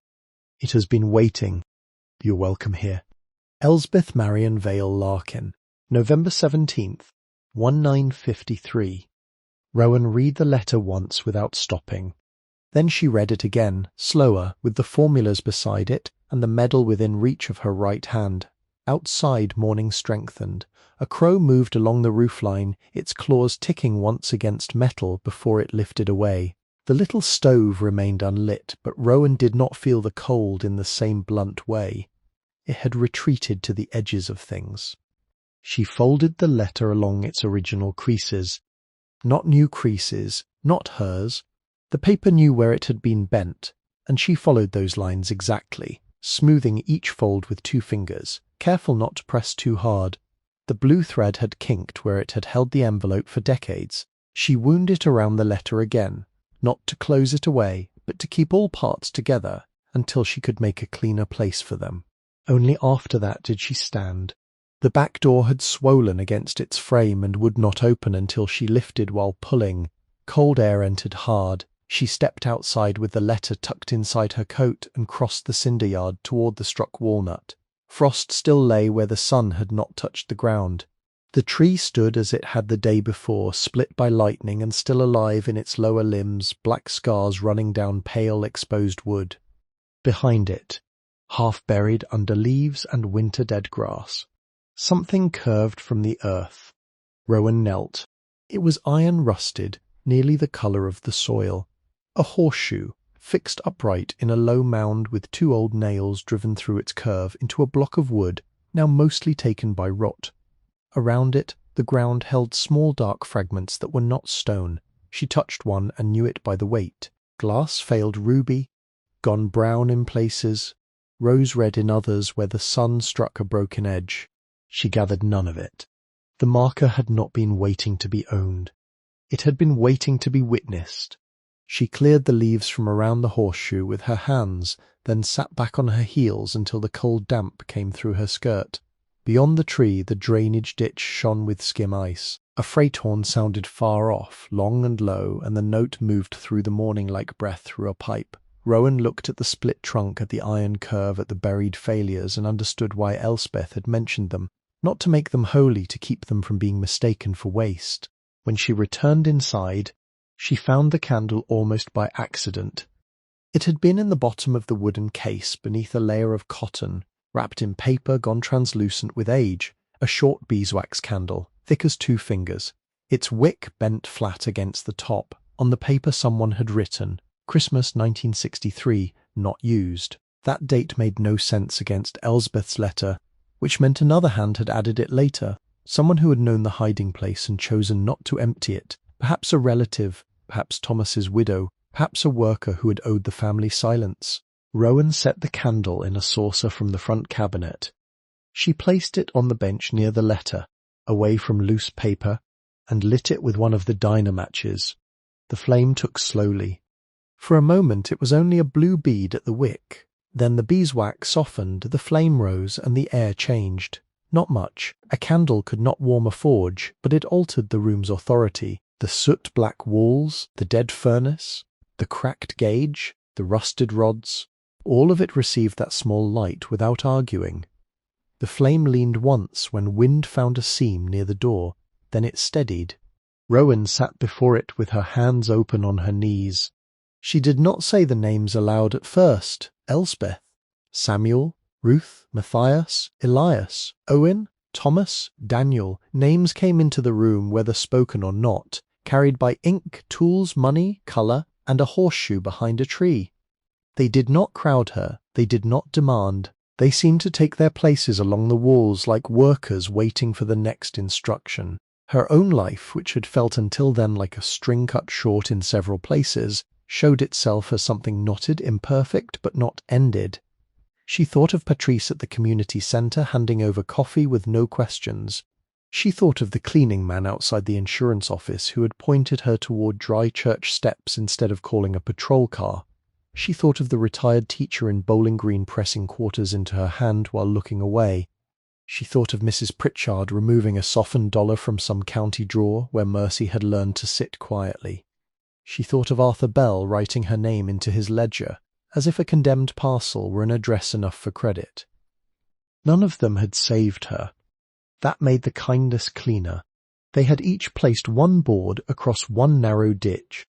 Rowan had crossed because the board was there, not because anyone had promised a road. And you listening now may have such a board somewhere in your own memory. A meal brought when pride had no appetite, a ride offered without questions, a name spoken kindly at the 1 hour it might have disappeared. Tell us, if you can, about one small kindness you received and never forgot. Not the grand kind, the quiet kind, the kind that did not announce itself as rescue, but gave you enough warmth to last one more night. The candle burned lower. Wax gathered at its base in a pale, uneven ring. Rowan rose before it guttered and carried the letter, the formulas, the medal, and the smaller packets to the display cabinet in the front room. The cabinet had no glass, but its shelves were dry, and the morning light reached them without dripping water. She wiped the middle shelf with her sleeve, laid down clean paper from Arthur's hardware bag, and arranged the heirlooms there in order. Letter formulas, tools, medal apart, colour vials in their case. Money returned to the tin box and set below, not hidden, not displayed, simply kept. Then she took the green tumbler from beside the ruby label and placed it on the shelf with them. For the rest of the day she did not open the tin again. She read the letter once more in the afternoon. Not all of it, only the technical lines copying temperatures into her notebook. She measured the roof leak. She marked chimney bricks that would need attention. She wrote a list of repairs in the order Elsbeth herself had given without intending to command: roof, mortar, heat, paper, food, tools. At dusk she went out once more to the horseshoe marker and pressed 3 broken ruby fragments back into the soil where frost had lifted them. That night she made her sleeping place nearer the display cabinet, not because she feared thieves. The side door was wedged, the windows broken, and the world always had ways in. Fear could not be solved by lying 6 feet closer to glass. She moved because the room felt differently arranged now, and the heirlooms were the still point around which the forge had begun, quietly, to become legible. She wrapped herself in the coat, folded the drop cloth beneath her shoulder, and placed the blue-threaded letter under the edge of the towel where her hand could rest near it without crushing the paper. The candle, extinguished and cooled, lay beside the saucer. Its spent wick carried a dark bead at the tip. The medal was wrapped and set apart as instructed. The formulas waited under mica. The tools slept in oil and cloth. Before closing her eyes, Rowan looked once toward the back room. The annealing oven was only a shape in the dark, its opened brick caps laid in order beside it, its hidden chamber empty now but not violated. It had done what it had been built to do. It had cooled something dangerous slowly enough that it could survive. Rowan turned onto her side and kept one hand near the letter until sleep came. On December 3rd, snow came before daylight and measured 4 inches by noon. It did not fall hard. It came down in a steady, patient way, laying itself over broken glass, cinder yard, walnut roots, and the black seam in the roof until the whole property looked forgiven from a distance. Rowan did not trust that look. Snow made ruins beautiful before it made them worse. By afternoon, meltwater had begun finding the split above the chimney, gathering along the inner rafters and dropping into 3 separate places in the workroom. 1 drop struck the marva table, 1 struck brick. 1 fell into the open tin bucket with the hollow, official sound of a problem counted aloud. She took Arthur Bell's free roofing manual from the display cabinet and read chapter 6 3 times. The first time she read for words, underlayment, drip edge, starter strip, flashing, exposure, ridge cap, sister rafter. The second time she read for order, tear away failed material, inspect deck, replace rot, lay felt from lower edge upward, overlap, nail square, keep water moving down, never inward. The third time she read with a pencil and measured the forge by steps, by arm spans, by the length of a salvaged pipe laid end to end beneath the eaves. The roof over the main room was roughly 30 feet by 38 on one plane, with the rear shed adding another 12 feet of lower pitch. She could not afford to do everything. The worst split lay on the south slope near the chimney. where old asphalt shingles had curled like burnt leaves and 2 roof boards had softened beneath. She marked a repair section 12 feet wide and 16 feet long, large enough to carry water past the damaged seam and small enough for one cold body with borrowed tools. Arthur did not argue with the measurements when she brought them in, only recalculated them behind the counter with a carpenter's pencil. 4 bundles of 3-tab shingles, if you're not wasting cuts. 1 roll 15-pound felt. 2 pounds 1 1/4 roofing nails. Small box cap nails. 1 tube roof cement, though I do not like the word cement for anything that comes in a tube. Flashing is your trouble. I can reuse what is there. You can reuse what is sound. He let the correction rest. The total was more than Rowan wanted to hear. She opened the tin box only once that evening, removed 3 $20 bills and wrote the amount in her notebook under a heading she made herself read twice. Sheltering repairs, not spending, the money did not leave the forge easily. Each bill felt like heat taken from a banked fire. She carried it to Arthur in a folded envelope and paid for materials without allowing herself to imagine any comfort beyond a dry ceiling. When the delivery truck came, Arthur came with it. Not to unload, she said, though he unloaded. He wore a wool cap, canvas coat, and the same green apron beneath, as if the hardware store might call him back by smell. From the truck bed he lifted the shingles, felt, nails, and a narrow roofing hatchet with a dark handle polished by an older grip.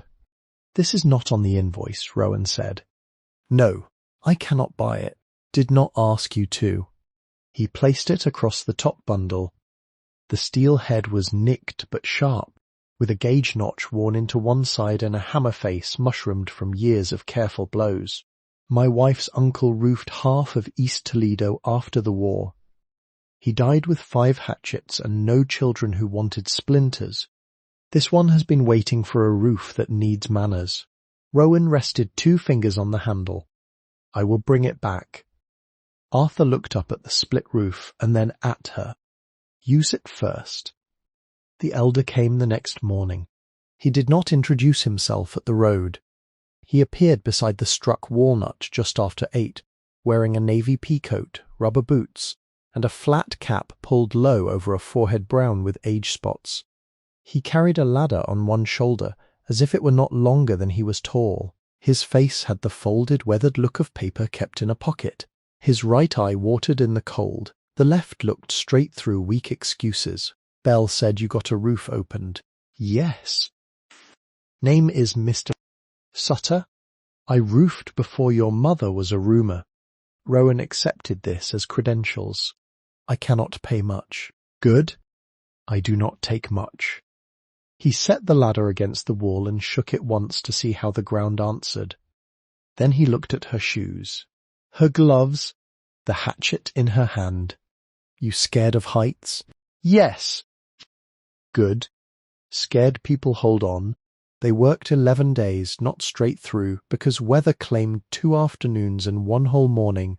But in the way winter work is counted, by light, by wind, by what materials can bear before cracking. Mr. Sutter said little and wasted none of it. He showed her how to set the ladder angle by placing toes against the feet and arms straight out. He showed her how to test a roof board with the hatchet handle before trusting it. He showed her where the south rafter had softened near the chimney and how to sister a new length beside it, fastening sound wood to sound wood with 16-penny nails driven at a slight angle. "That nail's proud." Rowan looked. "Pull it." She pulled it. Again. Too near edge. She shifted. "Chalk line first." She snapped the line. "Do not chase crooked." She learnt the rhythm of 3-stroke nailing set. Drive, seat, no 4th blow unless the roof asked for it. She learned to keep the felt tight but not strained, to overlap each course by 2 inches, to turn water away from seams with the calm distrust of gravity that all roofers seem to possess. Her knees bruised, her palms blistered beneath the gloves. The wind took 1 strip of felt and threw it into the ditch, where it lay black against the snow until she climbed down and retrieved it. Mr. Sutter did not praise. praise would have interrupted the work. On the 7th day, while they cut flashing around the chimney base, snow began again. Small hard grains that ticked against the metal. "We stop," Rowan said, because the manual had warned against wet roof work. "Mr." Sutter gave her one approving glance so brief it might have been imagined. "We stop." By mid-December the south slope held its new patch. The shingles did not match the aged roof around them, being cleaner, flatter, less resigned, but they lay straight. The flashing was not handsome, it was correct. On the first rainy night after the work, Rowan set 3 buckets in the old drip places and waited. Nothing fell. She sat on the floor beneath the repaired section until midnight, listening to rain pass over instead of through. The forge had been waiting. So had she. January made the chimney honest. The roof no longer delivered rain to the brick, so the damage could no longer hide behind fresh wetness. In full cold, the chimney showed its age plainly. Spalling bricks had shed their outer faces in thin red flakes. Powdered mortar lay along the base like pale ash. When Rowan pressed a finger against one joint near the clean-out, the mortar came away in grains, not resisting even out of pride. She did not light more than the smallest stove fire until she understood the whole stack better. Arthur sent her home with a colder kind of knowledge than comfort, a printed sheet on masonry repair, a margin note in his pencil.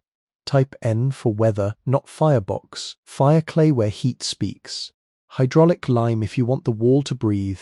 Do not seal old brick inside modern stubbornness. He sold her a modest bag of hydraulic lime, a smaller measure of fire clay, clean sand, a pointing trowel, a jointer, and a stiff brush. He also gave her an empty coffee can with a line scratched around the inside. 1 part lime to 2½ sand for the outer joints, he said. For heat-adjacent repair, add fire clay. 1 part clay to 1 part lime and 2 sand. Small batches? You make too much. It will cure in the pan while you admire yourself. I do not admire quickly. No, I guessed that. For 3 weeks she worked in temperatures that stayed mostly in the 20s. The thermometer she hung inside the workroom read 26 degrees the first morning, 22 the next, and 19 on the day her breath froze in the scarf at her mouth. She learned to warm bricks gently before working near them, and to keep mortar from freezing before it could begin its slow bond. She worked in sections, never taking out more failed joint than she could repoint before the light went. First, she raked the loose mortar with a narrow tool made from an old file. Then she brushed dust away until the joint had edges again. Then she misted the brick, waited, packed mortar deep, pressed, struck, smoothed. Her hands went numb every 15 minutes. She did not guess at that number, she learned it. After 12 minutes, the fingers became clumsy. At 15, the trowel no longer answered cleanly. At 17, mistakes began, so she set a kitchen timer from the selling room shelf, one with a chicken painted on its face, and obeyed it. Work, stop, warm hands over the small stove, flex fingers, return. There were mornings when the process seemed too slow to bear. One vertical joint took 20 minutes. A bad corner required half a day. The upper clean-out frame had rusted loose and needed careful bedding back into mortar before it would sit square. The stovepipe collar revealed a ring of old heat damage that made Rowan sit back on her heels and say nothing for a long while. Had she trusted a larger fire too soon, smoke or worse might have found the wall. She wrote that in the notebook. Poverty urges shortcuts. Fire collects them. By the 2nd week, she could feel the difference between mortar packed well and mortar merely smeared to appear finished. A filled joint resisted the trowel in a certain way, dense and settled. A false one looked tidy and held air. Mr. Sutter came by once, stood in the doorway with his hands in his coat pockets, watched her strike a joint and said, "Too wet." She scraped it out and mixed again. Better. Then he left. On January 27th, after the repaired sections had been given what cure the cold would allow, and the interior passage inspected again with mirror and light, Rowan laid the smallest proper test fire in the stove, not scraps, not damp twigs. 3 pieces of dry hardwood from Arthur's back lot, split narrow, She opened the draft, checked the pipe seams, and lit kindling shaved thin enough to curl. Smoke rose. It entered the pipe, climbed, and did not return. Outside, she stood by the struck walnut and looked at the chimney top. At first there was nothing. Then a clean thread of smoke appeared against the winter sky, pale grey and moving steadily east. No backdraft. No dark belch. No soot smell in the room when she returned. The stove warmed beyond its little circle that night. Not much enough. The front room reached 40 degrees. The kettle sang faintly. The green tumbler on the cabinet shelf held firelight again, brighter now through glass washed free of its porch dust. Rowan ate beans cooked soft in a covered pan and listened to the repaired chimney drawer with a low, steady breath. The floors had been waiting under dirt. Ash, glass dust, and the grey fatigue of neglect. In the selling room the concrete remained only near the door beyond it, where customers would once have stood choosing lampshades and vessels. White pine planks ran beneath decades of grime. Rowan had thought at first they were beyond saving. Many were scarred by boot nails, water stains, and the dark burned circles of careless cigarettes. Hand-cut rose-head nails, black with age, sat proud in places. A few boards cupped at the edges and one near the display cabinet had cracked along the grain. Arthur rented her a random orbit sander for $14 a day and made her demonstrate how she would hold it before allowing it out the door. "Do not dig," he said. "Let it work." "I know." "No. You know patience. Machines are different. They punish pressure." She bought sheets in 3 grits because the manual and Arthur both insisted. 80, 120, 220. Coarse to open, medium to refine, fine to finish. She set every proud nail first, using a nail set and small hammer until each rosehead sat below the surface without losing its old shape. The hammer taps filled the room for 2 mornings, small and exact, like a clock being built. Then she sanded. The first pass with 80 grit was harsh work. It lifted grey from the pine in dull rolls and filled the air with the smell of old wood waking after a long confinement. She wore a mask, opened windows where she could, and swept between sections. The sander tugged at her arms. It wanted to run. She guided it in overlapping paths, never leaving it still, never bearing down. Dark stains softened but did not vanish. Burn marks thinned into memory. Gouges remained because honest flaws did not need false youth. The second pass, 120, changed the room more gently. The boards began to show their grain. Lines emerged, knots, pale amber veins, places where someone decades before had dragged a counter, dropped a tool, stood each day in the same work shoes. The third pass, 220, was almost tender. Rowan moved slowly, board by board, until the pine no longer felt gritty beneath her palm. She vacuumed. She wiped with tackcloth Arthur sold by the yard. She waited for dust to settle and wiped again. The finish was a mixture chosen for repair rather than shine. Tung oil cut for penetration, followed by thin coats of boiled linseed oil where the wood drank too greedily. 3 coats in total, each applied with cloth, each rubbed in by hand, each left to cure 48 hours before the next touched it. The first coat darkened the boards from tired grey to dark honey. The second deepened them toward amber. The third brought out a mahogany warmth in places where old resin had slept near knots. The room altered under her knees. Not new, better than new. Hand-worn. Kept. There was one bad morning. It came after the second coat, when the smell of oil lingered, her shoulders ached from rubbing, and the roof began ticking with sleet before dawn. Rowan woke with her face turned toward the display cabinet and did not rise.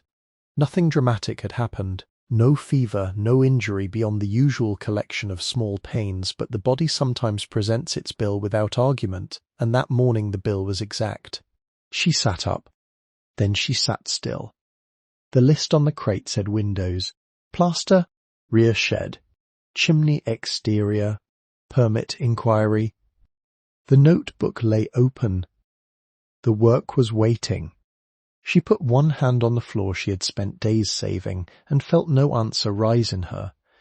So she put on her coat and walked to the marsh. She took no tools, not even the notebook. Snow lay in broken patches along the drainage ditch. The cattails had gone pale and ragged, their heads torn by wind. Water moved under skim ice, whispering where it found openings. Rowan sat on a flat stone near the edge and watched a great blue heron standing in the shallows as if winter had forgotten to dismiss it. The bird did nothing for a long time. That was its instruction. It stood on one thin leg, neck-folded eye, fixed on water she could not read. Trucks passed in the distance, a dog barked twice. The heron did not hurry itself into usefulness. When it finally moved, it did so with such exact slowness that the motion seemed older than hunger. Its beak entered the water. It lifted a small silver fish, swallowed, and became still again.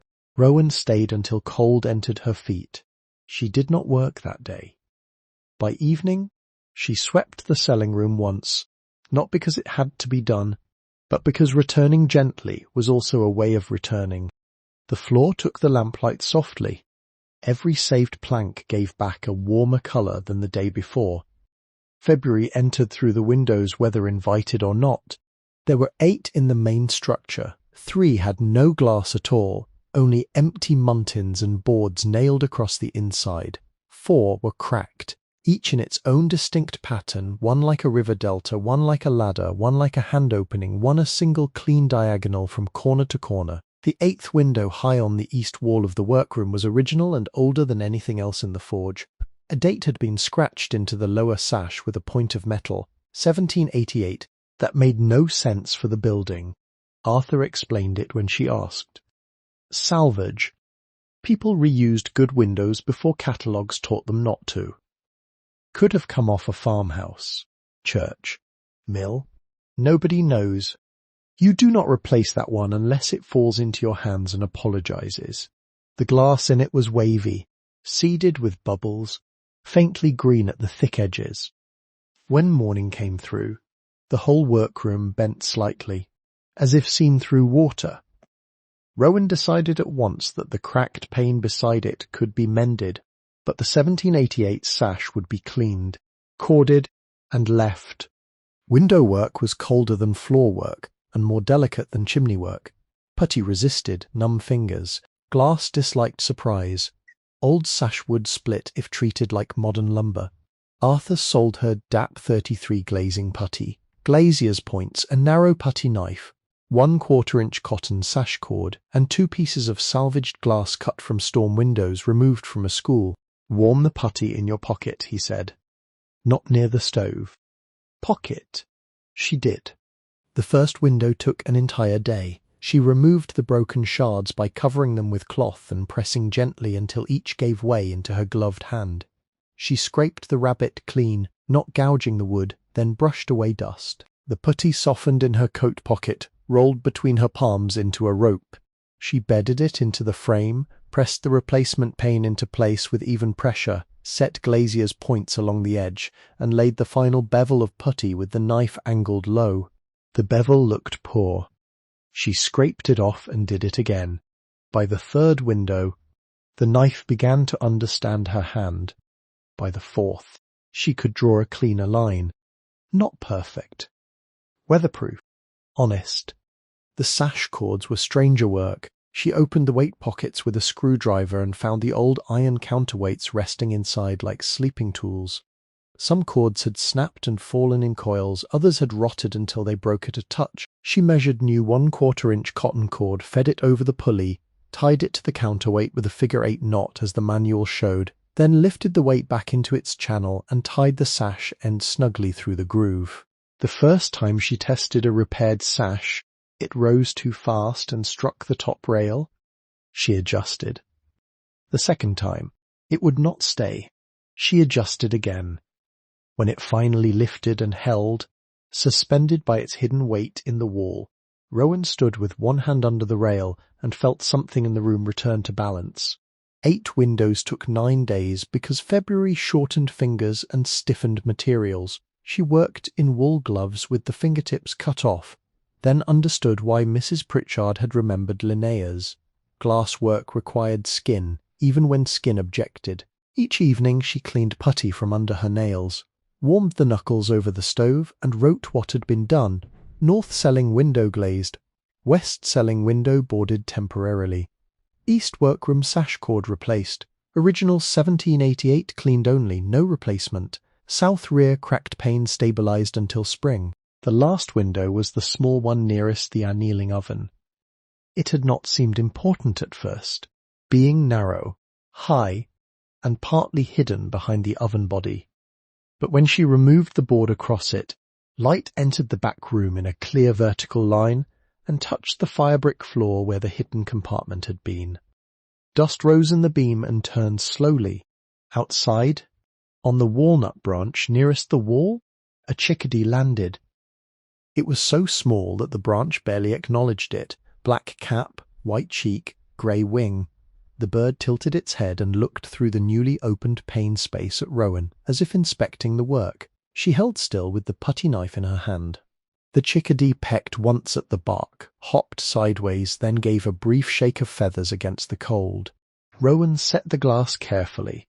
The putty line came out smoother than any before it. She pressed the final glazier's point, drew the bevel, cleaned the edge, and stepped back. The chickadee remained until she lowered her hand.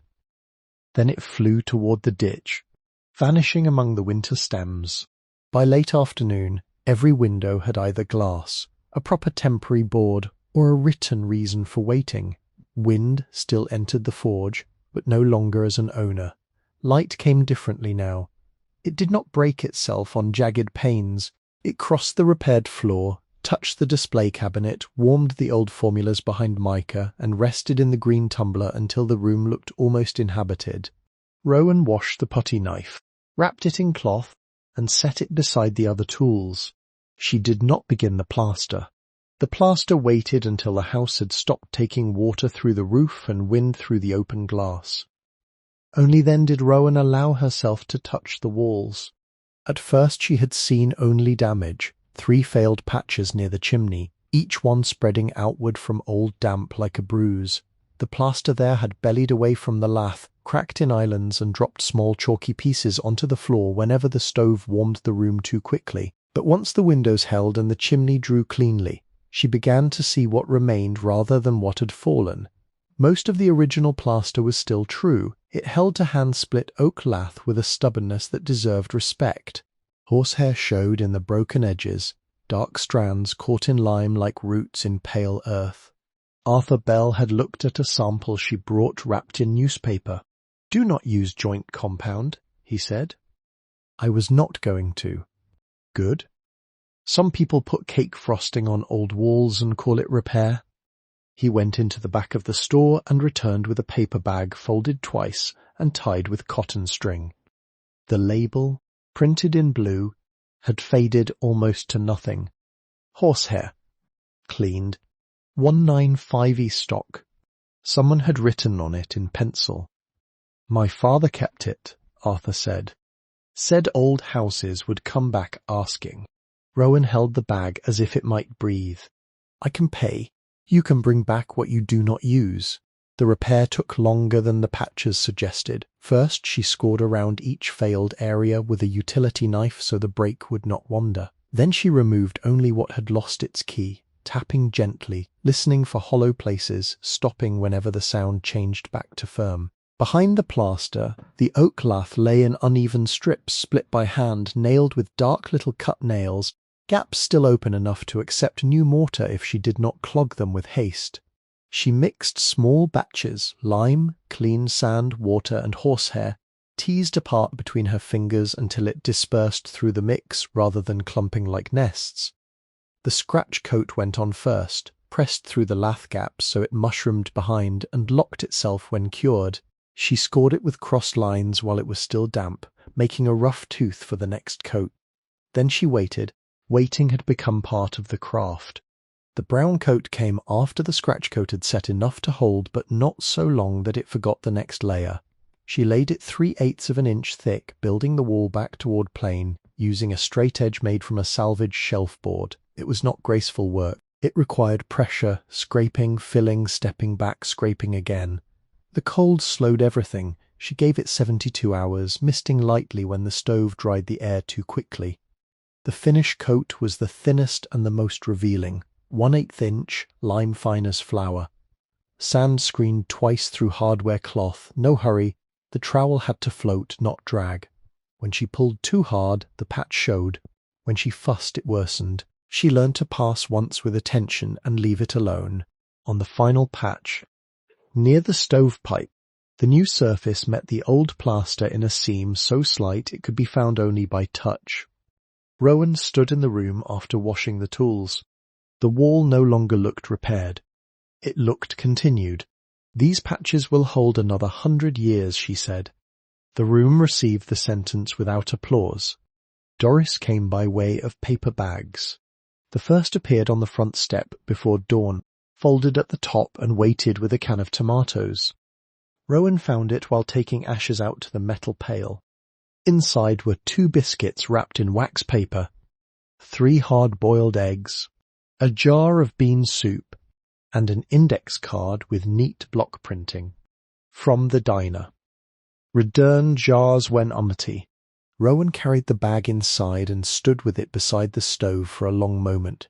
She knew the diner owner by sight. Doris kept the place 2 doors down from Bell Hardware, a woman in her late 50s with strong forearms, silver hair cut to her jaw, and a way of leaning on the counter that suggested she had heard every story in town and believed only half of each for everyone's protection. Her apron was always clean at opening and marked with flour by 10. Rowan washed the jar, brought it back the next day, and placed coins on the diner counter. Doris pushed them back without looking up from slicing pie. "No, I can pay, not for leftovers." These were not leftovers. Doris set the knife down. "Then pay later." "When?" "When the shop reopens." Rowan looked toward the window, where trucks passed in pale winter light. "It may not. It will enough. I cannot promise glass." Doris picked up the knife again. Then candles. The next morning there were 2 paper bags. One held food. The other held clean rags, a packet of salt, and a pair of wool socks with 1 darned heel. After that the bags came irregularly, never so often that pride could build a wall against them, never so rarely that hunger took the place for granted. Rowan returned every jar clean. Sometimes she tucked a note inside. "Thank you" was too large and too small, so she wrote practical things. "Good soup returned spoon, jar lid cracked." Doris never answered in writing. She only kept putting bags where the door would find them. Caleb arrived with a splitting maul and a Schwinn bicycle too large for him.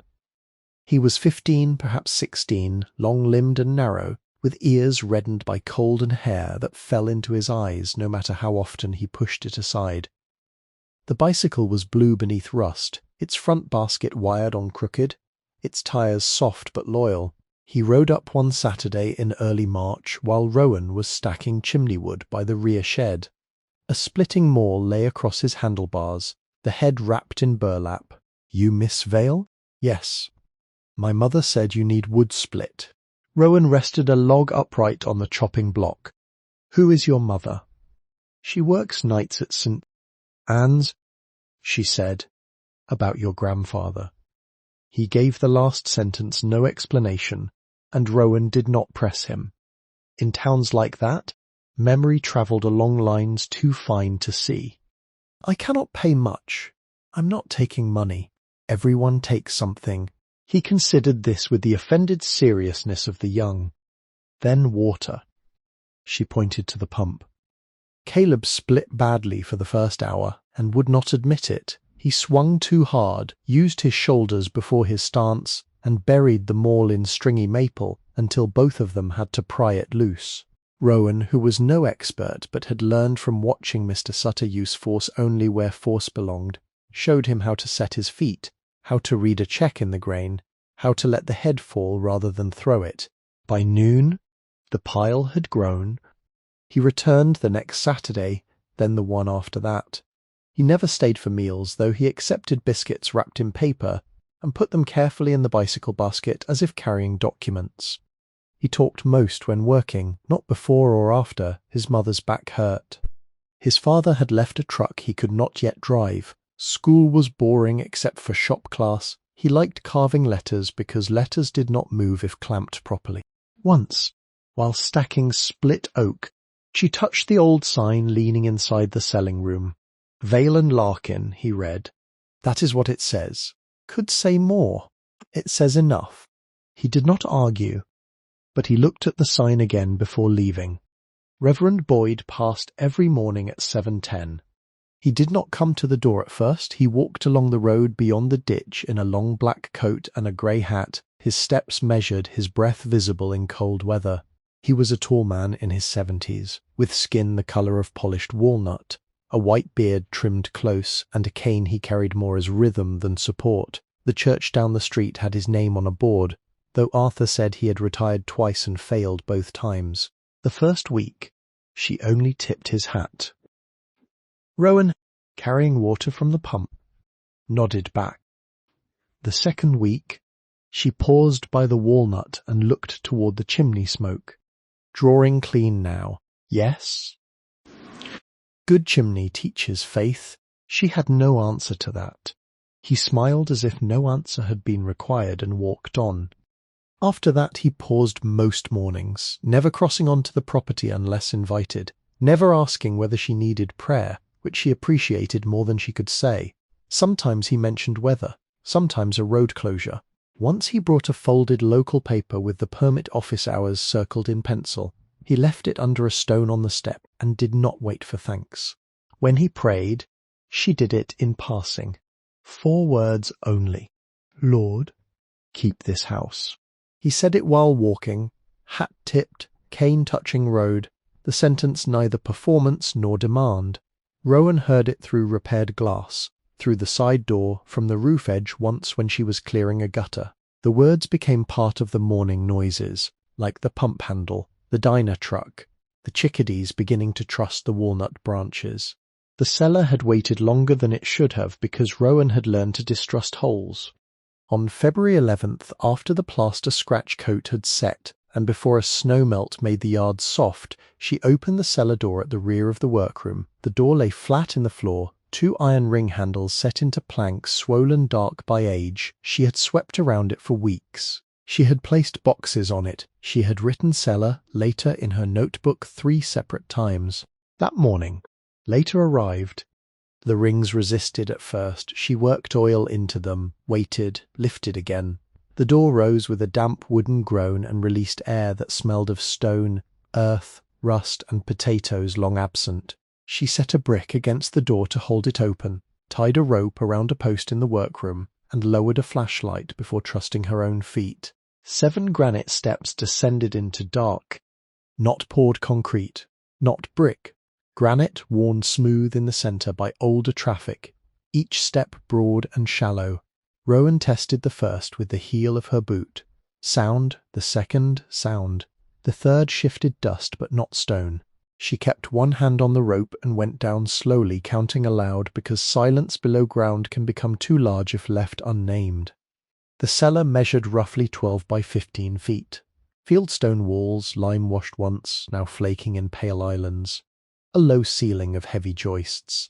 The floor was fieldstone too, uneven but dry except near the far corner where moisture darkened the mortar lines. Shelves lined one wall, mostly empty. 3 blue canning jars sat on the lowest plank, each holding only dust and 1 dead beetle. A coal chute had been boarded from the inside. Near the centre of the floor lay a single dressed granite slab different from the surrounding stones. It was rectangular, smooth-faced, and set with intention. On its surface, cut shallow but clean, was a craft mark, a blowpipe crossing a sheaf of flame, encircled by 3 small leaves. The same leaves appeared on the little brass mould from the hidden cache. Rowan stood over it with the flashlight held low. The slab had iron-lifting rings at each end, both dark with age. She did not touch them.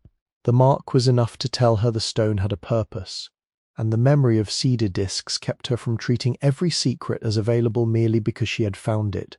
Some doors opened by season. Some waited for skill. Some waited for the next one. She drew the mark in her notebook and wrote beside it, "Do not lift." On the way back up, the flashlight beam caught something under the third step. Not on the step under it, wedged deep where the riser had pulled from the side wall by half an inch. Rowan knelt on the fourth step and reached carefully. Her fingertips touched wood.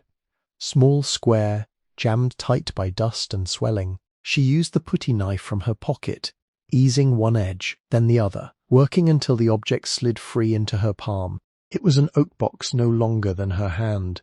The lid had no hinge, only a sliding top that moved after a little pressure from her thumb. Inside lay two things wrapped in a strip of yellowed cotton, a brass key darkened with age, its bow shaped like the craft mark's ring of flame and leaves, and a tin-type photograph, small enough to fit in a watch case, protected by folded paper. The young woman in the photograph stood in front of the forge when the brick had been clean and the sign new enough to read without guessing. She wore a high-necked white blouse, dark skirt, and an apron dusted at the waist. In her right hand she held Jack's, her left rested against the front door. Her face was not Rowan's face exactly. Time does not copy so crudely. But the set of the mouth, the long line of the nose, the level gaze held in the camera's old patience, all of it brought Rowan's breath short. She turned the photograph over. Elsbeth Vale, daughter of Samuel, age 25. Summer of 1903. The dates did not align with the letter's birth year. Rowan sat on the granite step and read the line again. Then she understood the careful trouble of family names. This was not the Elsbeth who had written from 1953. This was an earlier Elsbeth, perhaps aunt or cousin, another daughter of the same line, another woman whose name had been carried forward like a cup that had not broken. Rowan carried the box upstairs. She did not show Arthur. Not yet. She did not ask Mrs. Pritchard to chase records. Not yet. The key was placed on the mantel above the stove, on a cleared patch of brick where she could see it from her sleeping place. It had weight beyond its size. Every evening firelight touched the bow and shone briefly in the flame-shaped opening. She did not know what it opened. That ignorance did not trouble her. By March, snow began retreating from the cinder yard in uneven surrender. It lingered in the shadow of the rear shed and along the ditch where dead grass held cold close to the earth. Everywhere else meltwater took command. The creek beyond the marsh grew loud with snowmelt, running brown and quick under tangled stems. The struck walnut darkened with wet bark. Catkins appeared on the lower branches, plain and uncelebrated, small signs that the tree had not spent winter merely enduring. The forge changed by increments. A repaired window could be opened for 10 minutes on mild afternoons. The stove needed less coaxing. The floor no longer carried grit into every blanket fold. Light stayed later in the workroom, and sometimes, just before dusk, it reached the annealing oven in a colour close to honey. Rowan cleaned tools on those evenings, not to use them, to understand them. The decision not to begin glasswork that spring came quietly. It was not fear, though fear stood nearby. It was sequence. The furnace remained uninspected. The glory holes were unsafe. The formulas required materials she could not yet handle without waste. Colour work was not hunger. It did not become wiser because a person had dreamed of it since childhood. She would order small quantities when the room was ready, using one coin from the cash only after she had priced properly. And she would practice on samples no larger than patience itself allowed. She wrote to a supplier in Pennsylvania for a catalogue, placing the letter in Doris's outgoing mail basket at the diner. She cleaned the didymium glasses. She oiled the old jacks. She copied the ruby instructions again, not because she intended to attempt them, but because repetition was a way of kneeling before knowledge without taking it. Outside, Caleb split the last of the winter wood into neat rows. Doris sent rhubarb when the first stalks came into the diner kitchen. Reverend Boyd paused by the walnut one April morning, looked at the open upper window, and gave his hat the smallest lift. House breathing now. Rowan looked back at the forge. Yes. By then, the county had sent a stabilization notice marked received and pending review. The roof patch had held. The chimney smoke was clean. The broken panes were mended or properly boarded. The plaster repairs had cured without falling. Nothing about the place was finished. Everything important had begun. On the last evening of April, Rowan sat in the front room with the door open and the brass key on the mantel behind her. Spring air entered carrying damp earth, diner grease faint from town, thawed wood, and the first green bitterness of weeds pushing through cinders. She held the catalogue from Pennsylvania and marked prices in pencil. A small starter batch, clear-coloured. Safety gear, pyrometer repair, nothing grand, nothing to impress a stranger. The house was patient. So was she. 2 winters later, in December 2024, the first finished piece came out of the annealer before sunrise. Rowan had not slept much. She had spent half the night listening to the oven tick down through its careful cooling, not standing over it like a guard, not opening the door too soon, only listening from the next room while the repaired stove gave its low heat and snow pressed softly against the windows. The annealer's gauge had been restored the previous autumn by a retired instrument man Arthur knew from a factory that no longer existed. Its needle now moved with calm authority. Rowan trusted it because she had tested it, checked it, corrected it, and learned where trust ended. The piece inside was modest. A small vessel no taller than her palm, clear at the base and rising into a rose colour that deepened near the lip. Not true gold ruby in the old proud sense, not yet. She had used a practice batch, reduced and adjusted, one step toward the formula rather than the formula itself. Still, when she opened the oven at the proper temperature and lifted the vessel with padded hands, the morning light entered it and stayed. The colour did not shout. It gathered. The lip was even. The walls were not perfectly uniform, but they held grace. The pontil scar had been ground smooth, not hidden. Near the lower curve, one small seed remained in the glass, a bubble no larger than a pinhead. Rowan saw it at once. She set the vessel on the bench and marked the floor in her notebook before allowing herself to admire the rest. Outside, December snow fell on the walnut limbs. Inside, the forge held a warmth it had not known for many years. The interior by then was still plain, but plain in the way useful rooms become beautiful after being used with care. The selling room floor had darkened under oil and foot traffic to a honey-brown sheen. Shelves stood level along the walls, not crowded. The display cabinet had glass again, salvaged from a school door and cut to fit by a patient man in Marmee who charged less than his posted rate and more than charity.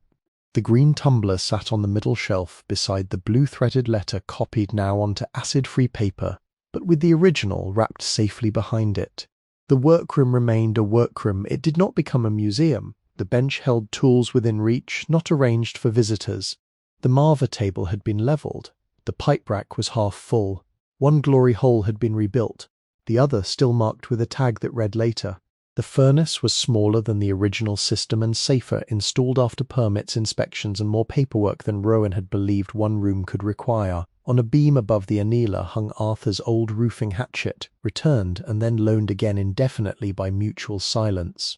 The brass key stayed on the mantel for nearly a year before Rowan learned its use. It happened because of Caleb. He had been repairing the path near the struck walnut, clearing roots and stones so Doris could walk up without catching her shoe. The walnut had leafed fully that summer, and though the lightning scar remained, bark had begun curling at its edges in slow repair. Caleb, taller by then and trying poorly to grow a beard, called her from the tree, with a voice that had learned not to sound like a boy's but sometimes still did. "Miss Vale? There is metal in here." Rowan came out, wiping her hands on her apron. He pointed to a place chest-high on the scarred side of the trunk where a fold of old bark had loosened. Beneath it, green with weather and almost perfectly fitted to the wood, was a brass plate the size of a playing card. Dirt and lichen had disguised it. At its centre was a keyhole. Rowan went inside for the mantel key. It fit without effort. The plate opened on 2 tiny hinges, revealing a hollow not cut fresh but grown around a cavity prepared long ago. Inside lay an oilcloth packet tied with black thread. The space was dry. Cedar shavings, brittle and fragrant, lined the bottom. Caleb stepped back without being asked. Rowan carried the packet inside and opened it on the front counter beneath the same place where the old sign now hung. Inside was a folded flag. small, with 48 stars. The cotton yellowed but intact. Beneath it lay a note written in a hand less steady than the 1953 letter, but of the same family of slants and lifted H's. August 15th, 1945. If this day is truly the end of the war, let this flag rest in the tree that lived after fire. Thomas is not coming home to hold it. Daniel has come home changed, and we do not yet know how to help him. I'm putting it here because grief inside a house grows too thick, and grief outside needs shelter from rain. Whoever finds it, do not wave it for noise. Fold it. Remember the cost, then go back to useful work. EMVL. Rowan read the date again. August 15th, 1945, VJ Day. Though the formal surrender would come later aboard a ship in September, a day when streets had filled with shouting, kisses, paper, bells, and the exhausted relief of a nation that did not yet know how many private wars would follow its soldiers home. She folded the note along its lines. Then she unfolded the flag. Not fully, only enough to see the field of stars and the stripes kept dim by decades in oilcloth. Caleb removed his cap. Rowan noticed but did not look at him directly, allowing the gesture to remain his own. The flag did not go into the display cabinet at once. For one night it lay on the workbench beside Thomas Vale's medal, and the room seemed to lower its voice around both. On November 11th, Rowan took the medal to historic Woodlawn Cemetery in Toledo. Thomas was not buried there. The letter had said Arlington, and Rowan had written for records, copied what came back, and placed the official response with the family papers. But Woodlawn held stones from the same war, and it was near enough that she could travel before dawn and return by noon. Veterans Day came cold and clear. Frost silvered the grass between markers. Rowan stood near a row of military stones, holding the medal in both hands inside a clean cloth, and spoke no speech. She read Thomas's name from the record card. She read the year, 1944. Then she wrapped the medal again and brought it home. Some honors require witnesses. Some require only care.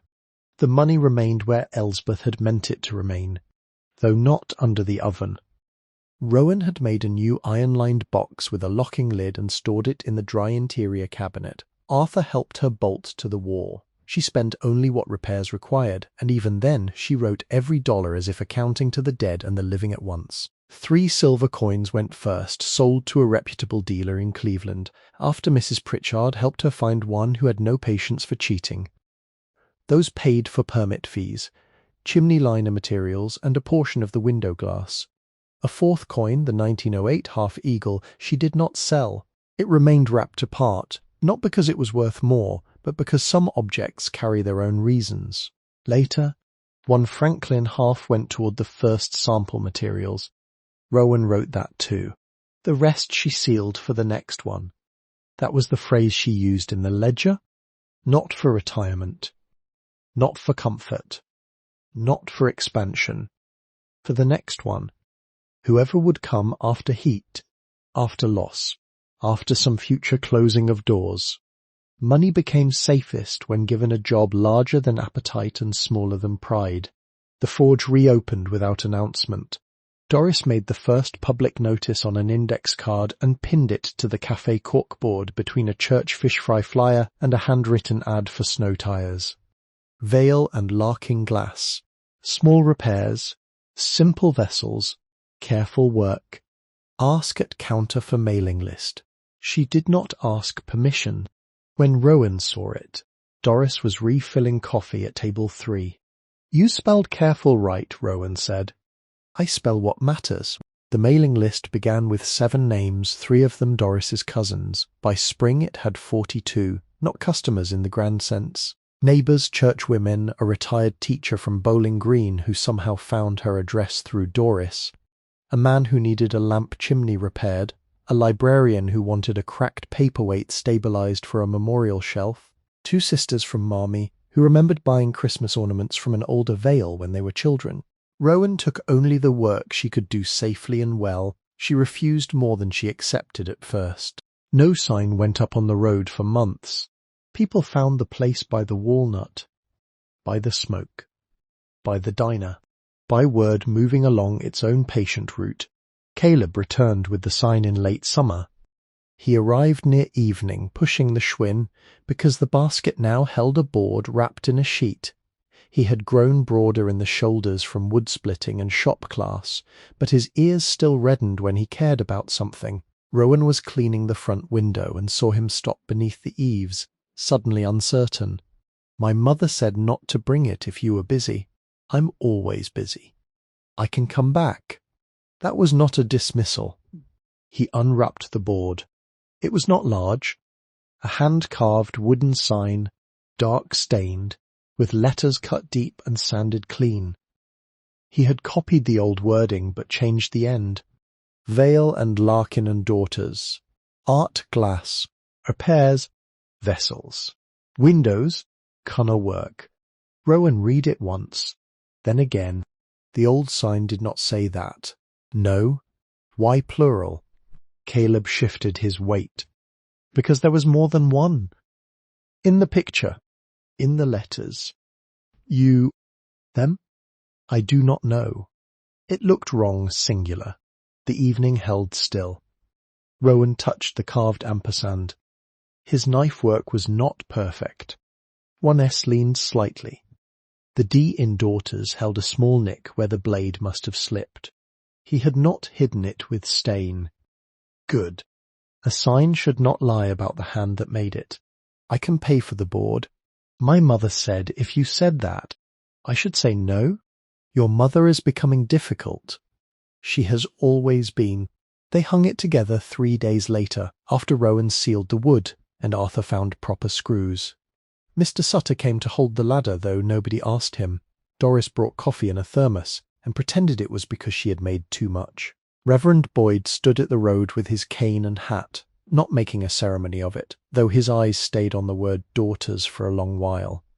When the sign settled against the brick, the building looked less renamed than corrected.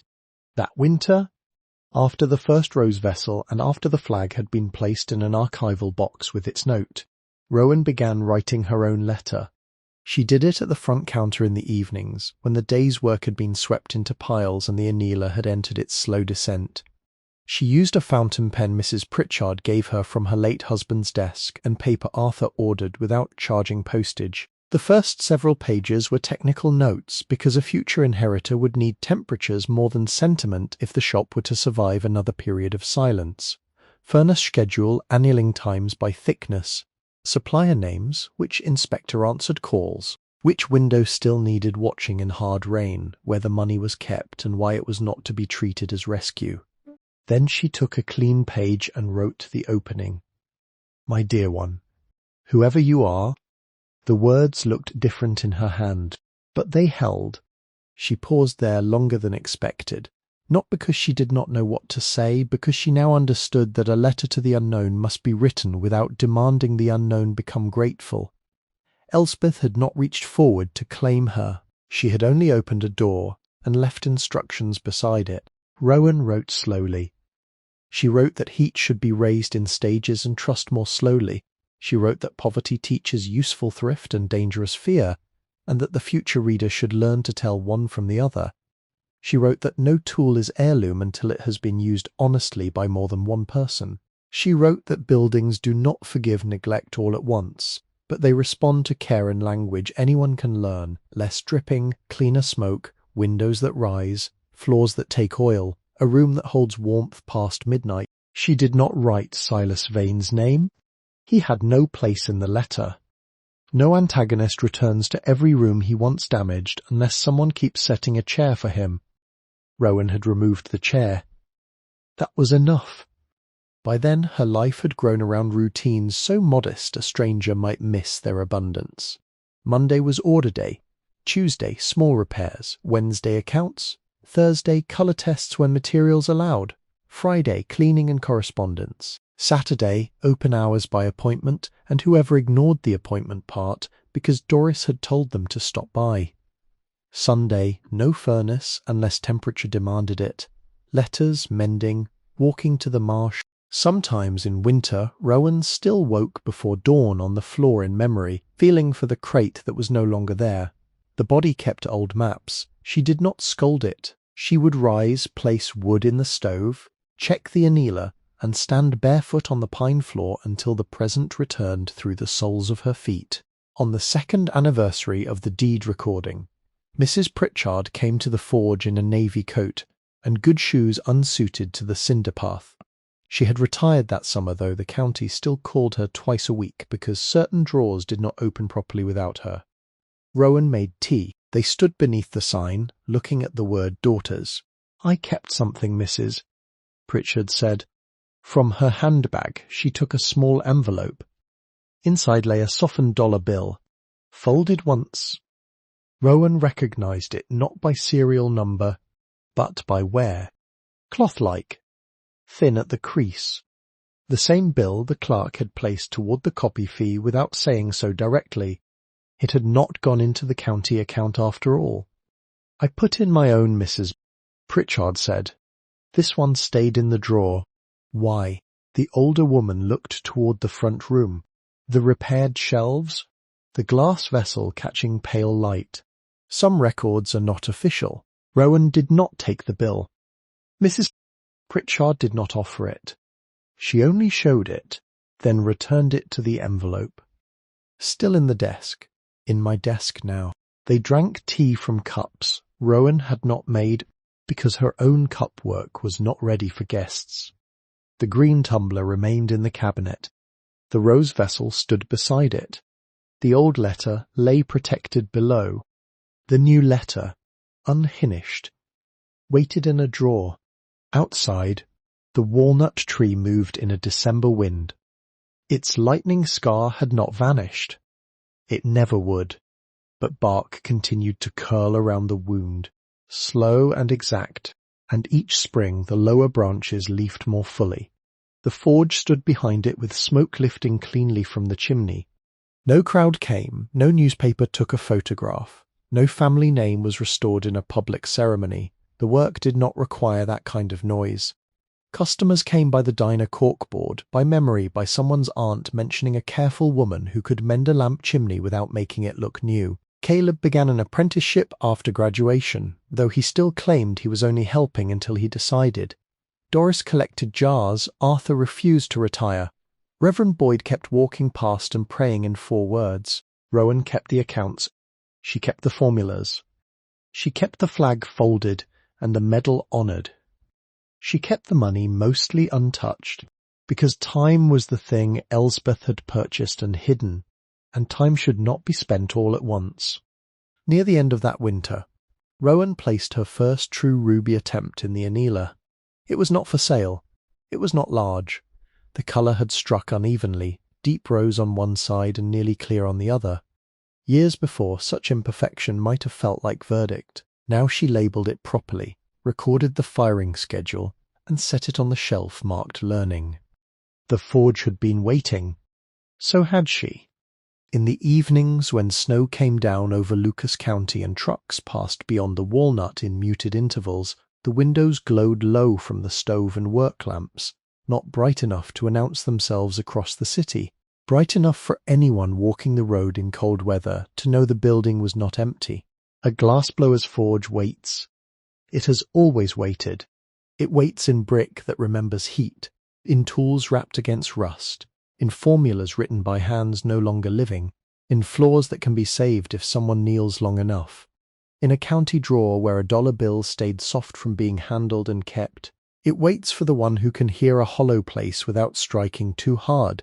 It waits for the one who has lost enough to understand that inheritance is not permission to own, but an invitation to tend, and in a retired clerk's desk, inside an envelope marked only with a parcel number, the dollar bill still rests, folded once, its crease worn thin. Quiet record of the morning when a condemned forge passed from forgetting into a young woman's careful hands.